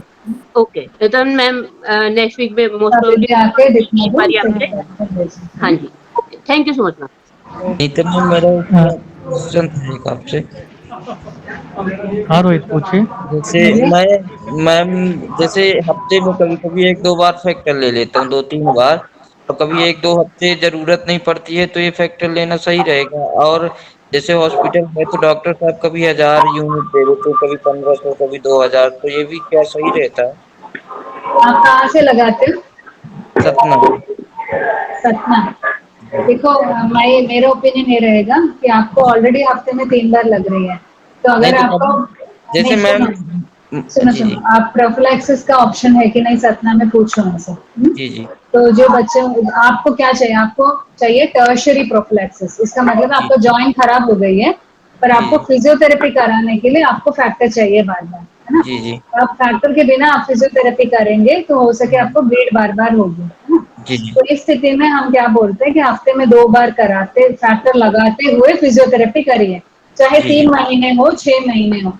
तो उसका जी ऑप्शन है कि नहीं, आप उनसे पूछिए। नहीं, अगर यहाँ ऑप्शन मिल तो जाएगा। हो सकते हो गए, हाँ है तो वही फॉलो करो। अब 2 हफ्ते में 2 बार 15 जी IU पर किलो से फैक्टर लगाते हुए जी जी आप 3 महीने आप अच्छे से फिजियोथेरेपी करो। जी जितना जी रिवर्सेबल चीजें हैं वो ठीक हो जाएंगे, है ना? जी जी क्या कि तो 73 के करीब मेरा वजन है, तो 1500 यूनिट सही रहेगा। 1500 ज्यादा है, 20 IU हो गया ना। 1500 चल रही है तो ठीक है, नहीं है तो 1000 भी चलेगा आपके लिए। अच्छा, 1000 तो हाँ सही हाँ, रहेगा। तो 1000 हफ्ते में 2 बार लगा के शुरू करिए, और अगर जी जी ब्लीड हो रही है तो उसके बावजूद तो हफ्ते में 3 बार करिए 1000, तो जी दैट विल जी बी मोर देन इनफ। और अच्छे से फिजियोथेरेपी करो, 3 महीने मेहनत करिए, तो जी आपका ज्यादातर प्रॉब्लम सॉल्व हो जाएंगे। फिर आपको क्योंकि आप मैं ये जब बंद करके हॉस्पिटल वापस आता ऑन हूँ डिमांड पे कर सकते जी हो। क्योंकि मैं हॉस्पिटल जब जाता हूँ ना, तो कई बार 1000 बार दे दिए। नहीं, एक जगह रिटर्न बना लो ना, सीनियर डॉक्टर को दिखा के, फिर उसी को आगे फॉलो करें। हेलो। मैम मेरे दो हेलो। क्वेश्चन है। एक तो मेरा इसको लेके है, अभी जैसे आपने बताया मैम ये जो मतलब फीबा है प्लाज्मा ड्राइव्ड है, तो क्या ये सेफ है अकॉर्डिंग टू, मतलब अगर कंपेयर करें हम नोवो 7 से, तो तो मतलब ज्यादातर क्योंकि आजकल फैक्टर जो प्लाज्मा डिराइव्ड या रिकॉम्बिनेंट का ये है कि वर्ल्ड फेडरेशन की एक रिकमेंडेशन होती है कि प्लाज्मा कैसे सेफ, वायरल इनएक्टिवेशन की स्टेप्स होती है। तो वो 2 स्टेप या 3 स्टेप पास होती है तभी जाके वो अप्रूव होती है। तो पहले की तरह वो HIV, हेपेटाइटिस C, B, उन सब के रिस्क बिल्कुल कम है, बहुत ही ज्यादा कम है। बट वही है कि रेयर डिजीजेस होती है, जैसे यूरोप में प्रायन डिजीज काफी रिपोर्टेड है, ऐसे डिजीजेस की टेक्निकली रिस्क रहती है अभी भी प्लाज्मा डिराइव के लिए। तो इसलिए हम बोलते हैं कि अगर आपके पास एक ही फैक्टर 2 ऑप्शंस में आ रही है कि प्लाज्मा में भी आती है, रिकॉम्बिनेंट में भी आती है, तो आप रिकॉम्बिनेंट चूज करो करके। और मैम जैसे अभी एक नया फैक्टर आया है जिसके बारे में मैंने सुना था, फैक्टर 9 रिफिक्सिया करके, तो उसके बारे में अगर मतलब क्या है, क्योंकि काफ़ी सारे जो फैक्टर 9 हीमोफीलिया बी के पेशेंट थे, तो उन लोगों को पता लगा, तो वो बोल रहे थे कि एक बार मैम से ये ज़रूर पूछ लेना, मतलब कब तक आने की उम्मीद है अगर यूपी की बात करें तो? आ जाएंगे यूपी में, हेलो। आ जाएंगे वैसे। फैक्टर की प्रोविजन तो है, आई थिंक 1 साल के अंदर आ जाएंगे, 5-6 महीने हेलो। में ही आना चाहिए। बाकी वो लॉन्ग एक्टिंग है, तो इसलिए आपको जैसे मैंने पहले बोला एक्सटेंडेड हाफ लाइफ प्रोडक्ट्स नहीं है अभी, तो आपका जी थोड़ा डोजिंग कम हो जाएंगे उसमें। तो बार बार ब्लीडिंग ठीक। जिनको होती है उनको बार बार फैक्टर की जरूरत नहीं पड़ेगी, थोड़ा कम डोज में कम बार आना पड़ेगा हॉस्पिटल। ओके, अच्छी थैंक यू प्रोडक्ट मैम। है। लास्ट 2 क्वेश्चन हम ले लेते हैं, प्लीज़ अगर कोई पूछना चाहता है तो। मैम एक क्वेश्चन मुझे पूछना था। बोलिए। मैम मेरा बोलो। वजह फैक्टर 8 लगता है मैम, हीमोफीलिया ए है मैम। तो मैम मेरा वजन मैम 60 से 70 किलो के बीच में है मैम। तो मैम जैसा आपने कहा था मैम एक्यूरेट फैक्टर लगने चाहिए ना कम थे मैम, तो मैम कितने मैम यूनिट लगने चाहिए मैम लगभग? तो हम वर्ल्ड फेडरेशन गाइडलाइन राजन शेयर कर लेंगे आपको, इसमें आप चेक कर हाँ लो। अक्षर मैं आपको भेज दूंगा। यूजली हम लगाते हैं जॉइंट ब्लेड्स के लिए, नॉर्मल जॉइंट्स जो जी है, जी मान लीजिए नी, एंकल, एल्बो, रिस्ट, इन जॉइंट्स ठीक के लिए हम 20-30% ही रखते हैं, 20 to 40% है गाइडलाइन में, ठीक है। तो ये वाले जो छोटे मतलब नी एल्बो और एंकल और रिस्ट, इनके लिए हम 20-30% रखते हैं। मतलब आपका 70 किलो है तो लगभग 15 आयु से देंगे तो 30% आपका हो जाएगा। हिप जॉइंट, शोल्डर जॉइंट में टाइम लगती है, तो हिप जॉइंट, शोल्डर जॉइंट हम थोड़ा डोजिंग ज्यादा करते हैं, 20 आयु से देते हैं, और हो सके सेकेंड टाइम बुलाएंगे अगले दिन। बाकी ये वाले जॉइंट्स के लिए, रिस्ट, एल्बो वगैरह के लिए अच्छे से अगर ब्लीड शुरू होते ही आप फैक्टर लगाते हो, मतलब 1 घंटे 2 घंटे के अंदर आप लगाते हो या घर पे ही आप लगाते हो, तो इन चीजों में आपको एक ही डोज की जरूरत पड़ती है। ज्यादातर पेशेंट्स को, 99% पेशेंट्स को अगले दिन डोज की जरूरत नहीं पड़ेगी। पर हिप और शोल्डर ठीक होने के लिए टाइम लगता है, तो शोल्डर में 2 दिन जरूरी है, हिप में हो सके 2 से ज्यादा भी दिन जरूरी है। सोआस ब्लीड में हफ्ता 10 दिन लगेंगे ठीक होने के लिए। सोआस के लिए मैं यही बोलती हूँ कि आप शुरू कर दो, अगले दिन तक आराम नहीं तो आके एडमिट हो जाओ, क्योंकि वो मॉर्निंग इवनिंग करना है, उसमें लिटा के वो पैर लगा के रखना। अब आई डोंट नो यहाँ पे कोई है जिनको सोआस ब्लीड हुई है, तो उसकी लेग की पोजिशनिंग हम ऐसे करते हैं, हिप पे ऐसे और नी पे ऐसे, वो पूरा परपेंडिकुलर होती है, तकिया लगा के रखते हैं, बर्फ की सिकाई कराते हैं, तीसरे दिन तक खोल खोल खोल के, वो एक प्रोसेस होती है ठीक होने के लिए, और पूरा ठीक होने के लिए 3 महीने लगते हैं सोआस ब्लेड में। तो उतने दिन बहुत एग्रेसिवली फिजियोथेरेपी कराना होता है, और पहले के 4-5 दिन बिल्कुल हिलना नहीं होता, वो सारा बहुत सारे उसमें चीजें आ जाती है, तो उसकी डोजिंग बढ़ जाएगी। फिर नी जो बाकी अंदरूनी ब्लीडिंग है, जैसे मान लीजिए यूरिन में ब्लड आ रही है, ऐसे वाली चीजों में भी डोजिंग अलग होती है। तो आपका नॉर्मल जो जिसमें आपको डिसीजन कब कर सकते हैं, वो मसल जॉइंट ब्लीड्स है, मसल ब्लीड्स है, उसमें आप मान के चलिए 20 to 30 आयु आपको मेंटेन करनी है, तो उसमें आप 15 आयु से किलो लगाइए। जैसे आपका 70 किलो है तो 15 आयु से लगभग 8,870 में बोला ना, 70 है तो आपका लगेंगे 1000 आयु आपके लिए डोज ठीक है नॉर्मल जॉइंट ब्लीड्स के लिए। Okay thank you. Okay thank you. अगर एक लास्ट क्वेश्चन ले लेते हैं। हाँ अनुज बोलिए। नमस्कार मैम, मैं अनुज बात कर रहा हूँ मेरठ से। बोलिए। मैम मेरा ये क्वेश्चन था कि जो एमिसिजुमैब प्रोफिलैक्सिस है, जो हेमलिब्रा है, क्या उसके रिजल्ट्स कंपैरेबल हैं फैक्टर 8 प्रोफिलैक्सिस के लिए फॉर पीपल विदाउट इनहिबिटर्स? हाँ, उसमें काफी और चीजें भी जुड़ जाती हैं, जैसे डोजिंग का, हॉस्पिटल आने के कम, ये सब कम हो जाती है। तो वैसे तो इनहिबिटर, जैसे मान लो इनहिबिटर जिनको नहीं है उनको भी एमिसिजुमैब के लिए अप्रूवल है। ओवरऑल रिस्पॉन्स अच्छा ही है, पर हमें क्या नहीं पता है कि अगर मान लो अभी तो एमिसिजुमैब नई दवाई है ना, तो अगर मान लो 5 साल के बाद इनहिबिटर, अगर एमिसिजुमैब के लिए इनहिबिटर बनेंगे, वो किसी को नहीं पता। जी मैम। फैक्टर के लिए जो है हमें ऑलरेडी पता है, क्योंकि 30, 40, 50 साल से यही इलाज चल रही है, तो जो जो होना है हमें ऑलरेडी पता है, हम डॉक्टरों ने सबको पता है कि क्या होने वाली है ना। बट एमिसिजुमैब क्योंकि नई दवाई है, मान लो 5 साल के बाद किसी को एमिसिजुमैब के लिए ही इनहिबिटर बन गया, तो फिर आप क्या करोगे, है ना। तो वो किसी को नहीं पता, वो थोड़ा हमें अभी भी हमें जानकारी नहीं है, बट ओवरऑल ब्लीड रेस्पॉन्स तो ठीक ही है। मैम ABR लगभग कंपैरेबल है दोनों में? हाँ हाँ बेटर है। जी मैम, तो मैम अगर जो एमिसिजुमैब प्रोफिलैक्सिस है वो स्टैंडर्ड फैक्टर 8 प्रोफिलैक्सिस के कंपैरेबल है in people haemophilia patient without inhibitors, तो क्या जो इनहिबिटर है पेशेंट्स हैं उनके लिए जो एमिसिजुमैब है वो ITI की नीड को रिप्लेस कर सकता है? अब के हिसाब से जैसा आपने बताया कि फर्स्ट चॉइस ऑफ ट्रीटमेंट है, लेकिन जैसे हमारे रिसोर्स कंस्ट्रेंट सेटिंग में, तो क्या जो हेमलिब्रा प्रोफिलैक्सिस है वो ITI को रिप्लेस कर सकता है? रिप्लेस तो नहीं करेंगे, क्योंकि ट्रीटमेंट बेहतर है कि इनहिबिटर निकल जाए बॉडी से, वही बेहतर है हमेशा, है ना।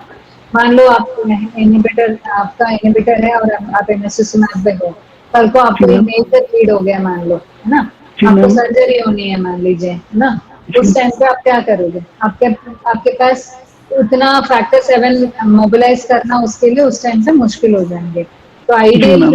अभी भी इनोवेटर के लिए इनोवेटर मिटाना ही है, आईटीआई ही है, पर क्योंकि जी मैम। हमारे कंट्री में आईटीआई मिलना तो थोड़ा मुश्किल है, उस जी स्थिति मैम। में बाईपासिंग एजेंट ऑन डिमांड ही रखते हैं। तो उस पेशेंट्स के लिए फिर एमिसोसिमैब एक ऑप्शन बन गई। जी मैम। मैम ये आईटीआई थेरेपी का मेन ड्यूरेशन क्या है, मतलब एवरेज कितना ड्यूरेशन में जो सक्सेसफुल हो जाता है, जो डेफिनेशन है? 18 महीने तक नहीं हुआ तो उसको फेल्ड आईटीआई बोलते हैं। जी ma'am. Okay, thank you ma'am.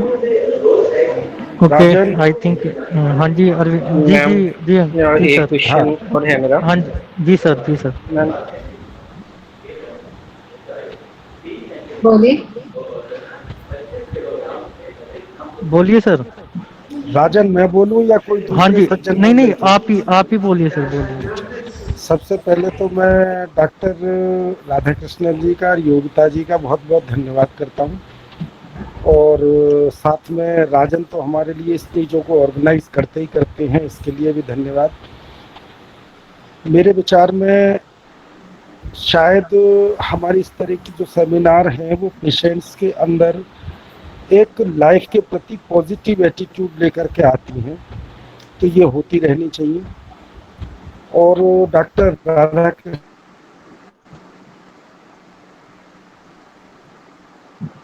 जी, तो वहाँ पर जो एडल्ट पेशेंट्स हैं like me, the going to be complete my 57 कि हमें भी कुछ फिजियोथेरेपी वगैरह या इस तरीके का ट्रीटमेंट मिलना चाहिए।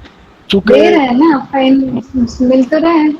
नहीं, मुझे सिर्फ फिजियो, देखिए ऐसा है, ट्रीटमेंट तो मिल रहा है, इनहिबिट फैक्टर तो हम दे रहे हैं, फिजियोथेरेपी भी दे रहे हैं। ओनली थिंग इज एडमिट होना होता है, तो एडमिशन का अभी भी कुछ इश्यूज हैं। जैसे आपको सर्जरी होनी है मान लीजिए, वो थोड़ा अभी भी, क्योंकि पीडियाट्रिक इंस्टीट्यूट है हमारा, तो वो है। बाकी सब मतलब वो 99% लोगों को जितना चाहिए उतना तो मिल रही है। अच्छा।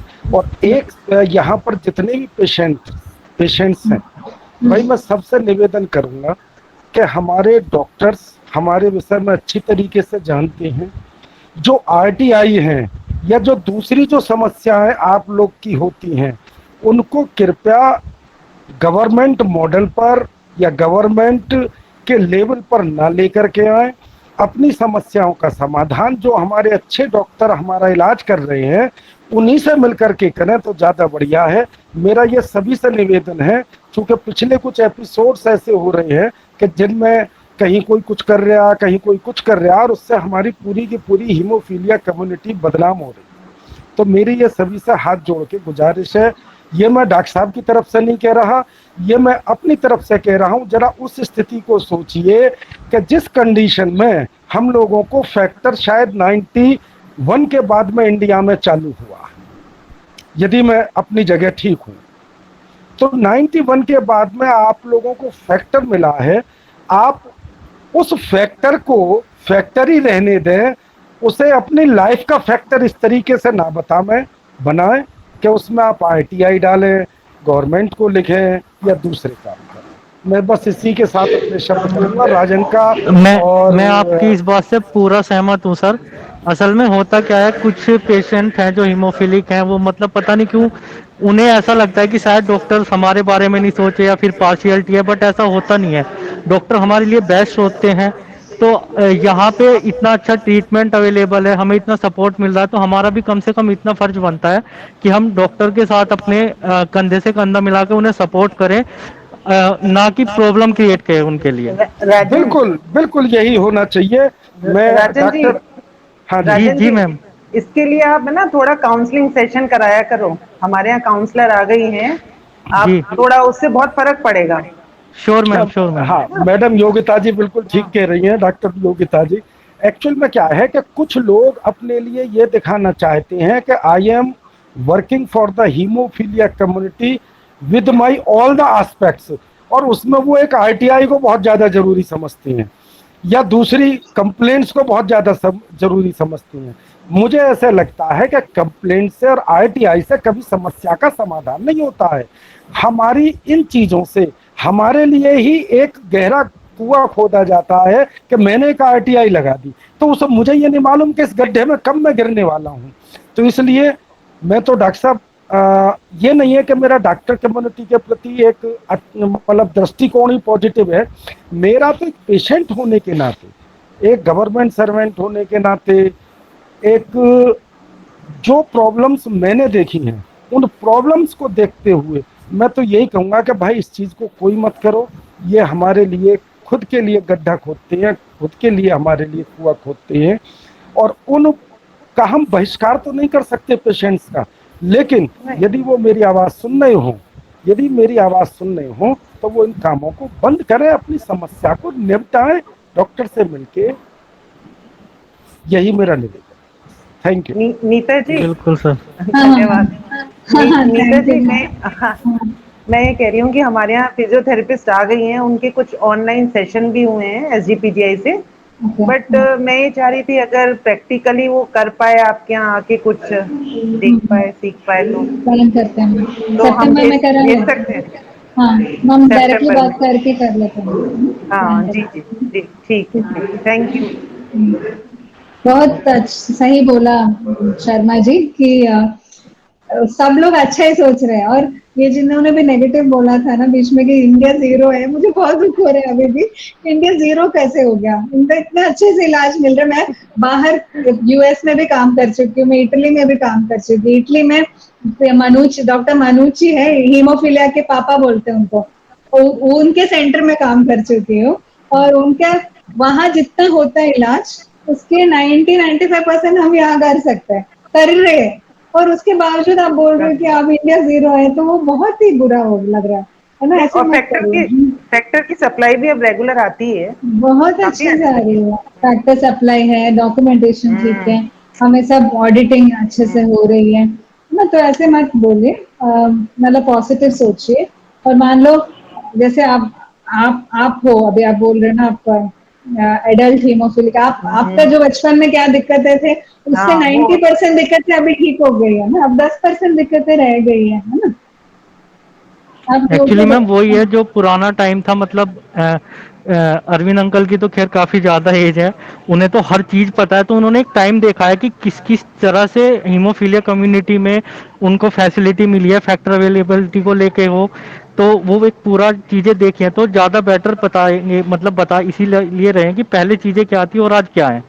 तो अभी जो वो प्रॉब्लम है कि छोटी छोटी बातों के लिए हम हायर अथॉरिटी में कंप्लेंट डाल देते हैं, तो बिल्कुल सही नहीं है और वो होनी भी नहीं चाहिए, क्योंकि हमें पता है अगर मैं अपनी बात करूं तो मुझे पता है, मैं गांव से बिलोंग करता हूं, कैसे दर्द में पूरी रात तड़पना पड़ता था। उसके बाद एम्स तक आओ, फैक्टर नहीं होते थे कहीं पे, तो बहुत सारी चीज़ें देखी है। अब तो खैर बहुत आसानी से फैक्टर मिल जाता है, चलो मेरठ नहीं है, दिल्ली आ जाओ, नोएडा चले जाओ, हजार तरह के हमारे पास ऑप्शन है। तो इन चीज़ों को अप्रिशिएट करना चाहिए, ना कि इन चीज़ों को लेके हम उंगली उठाएं इन चीज़ों पे। और ऐसा नहीं है, इंडिया ने बहुत तरक्की की है, बस वही है मैम, वो कहते हैं ना कि अपनी चीज़ अच्छी नहीं लगती, उसमें कमियां नज़र आती हैं। तो इसलिए कि ऑस्ट्रेलिया में ऐसा है, मेरे भी कांटेक्ट में है कुछ फॉरेन कंट्रीज़ के पेशेंट, ऐसा नहीं है कि वहाँ बिल्कुल ऐसा हो रहा है कुछ की अलग है जो हमें नहीं मिलता या हमें फैसिलिटी नहीं मिल रही, थोड़ा बहुत फ़र्क है, उसमें कोई बात नहीं है। आने वाले टाइम में आई होप इंडिया में भी हो ही जाएगा। राजन, सब कुछ मिल रहा है, ऐसे कोई बहुत ज्यादा फर्क नहीं। कंप्लेन करना भी कोई समाधान नहीं होता ना, घूम फिर के आना तो हमें अपनों के पास ही पड़ता है। डॉक्टर साहब, मैं थोड़ा सा एक बात और कहूँगा। अभी आपने इटली का जिक्र किया, मुझे ऐसा लगता है कि शायद फैक्टर का जो इनोवेशन था या जो पहले फैक्टर ट्रांसफ्यूज होने चालू हुए वो शायद इटली से स्टार्ट हुए, जहाँ तक मुझे अपनी नॉलेज में मैंने पढ़ा है या उसको मैंने देखा है, मतलब देखा क्या, पढ़ा है। तो मैं देखिए, फैक्टर हमारे लिए बहुत ज़रूरी है, ये सबको मिल रहा है। और सबसे बड़ी बात यह है कि डॉक्टर्स की यदि हम देखें तो डॉक्टर्स के दो वर्ग होते हैं। एक वर्ग वो था कि जब मैं छोटा था, when I was born in 1963, तो उसके बाद में मुझे मालूम पड़ता था कि डॉक्टर्स इवन देन, एक मैं सेंटर का नाम नहीं लूँगा, मेरठ का, उस समय मुझे एस्प्रिन की टैबलेट लिख देते थे दर्द बंद करने के लिए। लेकिन आज देखिए कि कितना हम आगे बढ़ चुके हैं। हम बहुत आगे बढ़ चुके हैं। तो भाई मेरी फिर ये समझ वो ना अरविंद सर, ये कुछ जी बच्चे ऐसे होते हैं जो एक्स्ट्रा ऑर्डिनरी जिनको बोला जाता है, जो जी जी कंप्लेन करते हैं ना, जी ये एक्स्ट्रा ऑर्डिनरी बच्चे होते हैं कि इनके दिमाग में कुछ ना कुछ खुराफाती चलती रहती है। और इन्होंने जो आपने फेस करा है अपनी जिंदगी में, मैंने भी वो फेस करा है। तो इन लोगों ने वो चीज फेस नहीं करी है। जी जी जी जी जी जी इनको शुरू से ही, बचपन से ही तुरंत फैक्टर घर में भी, फ्रीजर में जितने सेब नहीं होते, फ्रूट नहीं होते, उससे ज्यादा फैक्टर रखा होता है। हाँ हाँ बिल्कुल ठीक कह रहे हैं आप। इसमें तो भी ये ये वो भी लोग हैं। ये वो लोग हैं, ये वो लोग हैं। अच्छा डॉक्टर साहब, सिर्फ एक छोटा सा प्रश्न है आप दोनों ही डॉक्टर्स से, राजन भैया। बार बार क्वेश्चन ये उठता है कि हमें फैक्टर वैक्सीनेशन से पहले लगवाना चाहिए। जो गाइडलाइन है उसके हिसाब से नहीं चाहिए। नहीं चाहिए। नहीं कोविड के लिए पूछ रहे हो ना आप? जी हाँ जी हाँ हाँ, तो कोविड के गाइडलाइन में यही लिखा है कि जो इसके ऊपर हमने एक सेशन भी किया था अभी पीछे हाँ किया था तो इसमें यही लिखा जो गाइडलाइन है कोविड के लिए, अगर आप प्रोफिलैक्सिस पे हो तो एक दिन पहले प्रोफिलैक्सिस लगाइए। ऑन डिमांड के लिए तो कुछ एक्स्ट्रा गाइडलाइन नहीं है, आप लगाइए। अगर आपको 6 घंटे में स्वेलिंग बढ़ रही है तो आप आके फैक्टर लगाइए, लगवा लें, बस यही है बस। थैंक यू डॉक्टर साहब, थैंक यू। मैम एक क्वेश्चन मेरा भी था, कैन आई आस्क? ये लास्ट क्वेश्चन है, बताओ। हाँ बता दीजिए, जल्दी बता दीजिए प्लीज। पहले तो बहुत बहुत थैंक यू मैम, काफ़ी हेल्पफुल सेशन था। मैं एक फैक्टर 9 पेशेंट हूँ और मैं अभी काफ़ी पिछले 1 डेढ़ साल से ब्लीडिंग हेमोरॉइड से परेशान हूँ मैम। हाँ। तो उसके लिए अभी मैं सर्जरी डिपार्टमेंट में, मतलब एक्चुअली मैंने प्राइवेट हॉस्पिटल्स में दिखाया है कुछ सर्जन्स को, तो वहाँ सर्जरी के लिए बोला गया है। तो इस कंडीशन में कहीं ब्लीडिंग हेमोरॉइड्स का भी ये है कि मेरा ब्लीडिंग रेशियो नॉर्मली जॉइंट्स में अराउंड मंथ में एक बार लग सकता था फैक्टर्स, बट अभी ये ब्लीडिंग हेमोरॉइड्स के वजह से कभी कभी मेरे पिछले अभी जुलाई तक मैंने काउंट किया था, तो मेरे को इस साल में 1 जन से अभी जुलाई तक करीब 45 वाइल्स लग चुके हैं। तो उसके रिगार्डिंग में इन्वेटर के लिए काफ़ी ज़्यादा कॉन्शियस हो गया था कि कहीं इन्वेटर का इश्यू ना हो जाए। तो अभी मोस्टली आपका हेमोरॉइड की वजह से ही है, हेमोरॉइड का ऑपरेशन कराइए तो उसके बाद ये रुक जाएगा, उसकी जरूरत नहीं मैम तो बस मेरा एक ही कंसर्न था कि like I don't know many patients with this kind of problem. आपने इस टाइप के कितने पेशेंट देखे होंगे जो ब्लीडिंग हेमोरॉइड्स एक कॉमन कंप्लेंट है ना, हेमोरॉइड्स वैसे ना हीमोफिलिया नहीं है तो भी एक कॉमन कंप्लेंट है। नहीं मैम वो तो कॉमन है, बट मेरा क्वेश्चन ये था कि हीमोफीलिया पेशेंट्स में लाइक जो ब्लीडिंग हेमोरॉइड्स है उसकी सर्जरी के बाद किसी के कुछ एक्स्ट्रा प्रॉब्लम या ऐसा कुछ ज्यादातर तो नहीं नहीं? होता प्रॉब्लम्स। आप जहाँ पे कराएंगे, अभी आप मेरठ में, आप कहाँ रहते हो आप? मैम मैं बेसिकली कासगंज से हूँ बट आगरा में जॉब करता हूँ। हाँ, तो अगर आप आगरा में ऑपरेट कराएंगे तो आपका डॉक्टर पूरा शेड्यूल बना के ऑपरेशन से पहले कितना लगना है, बाद में कितना लगना है, वो सब लगा के करा लीजिए। ठीक है। वैसे सर्जरी जनरली उतना बड़ा इश्यू नहीं है ना डॉक्टर योगिता? हेमोरॉइड से रूटीन सर्जरी ना सर। आप म्यूटेड हो ना?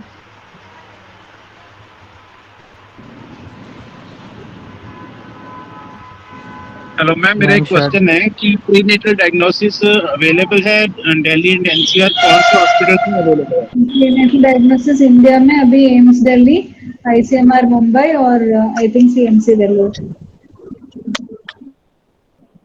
नॉर्थ इंडिया में एम्स दिल्ली और आईसीएमआर, एम्स दिल्ली और आईसीएमआर मुंबई में है। हम शुरू कर रहे हैं, हमारा सैंपल्स अभी उसकी मशीन वगैरह आया हुआ है और हम उसकी टेस्टिंग कर रहे हैं। Okay okay, thank you very much. Okay, time already 13 minute extra हो चुके हैं।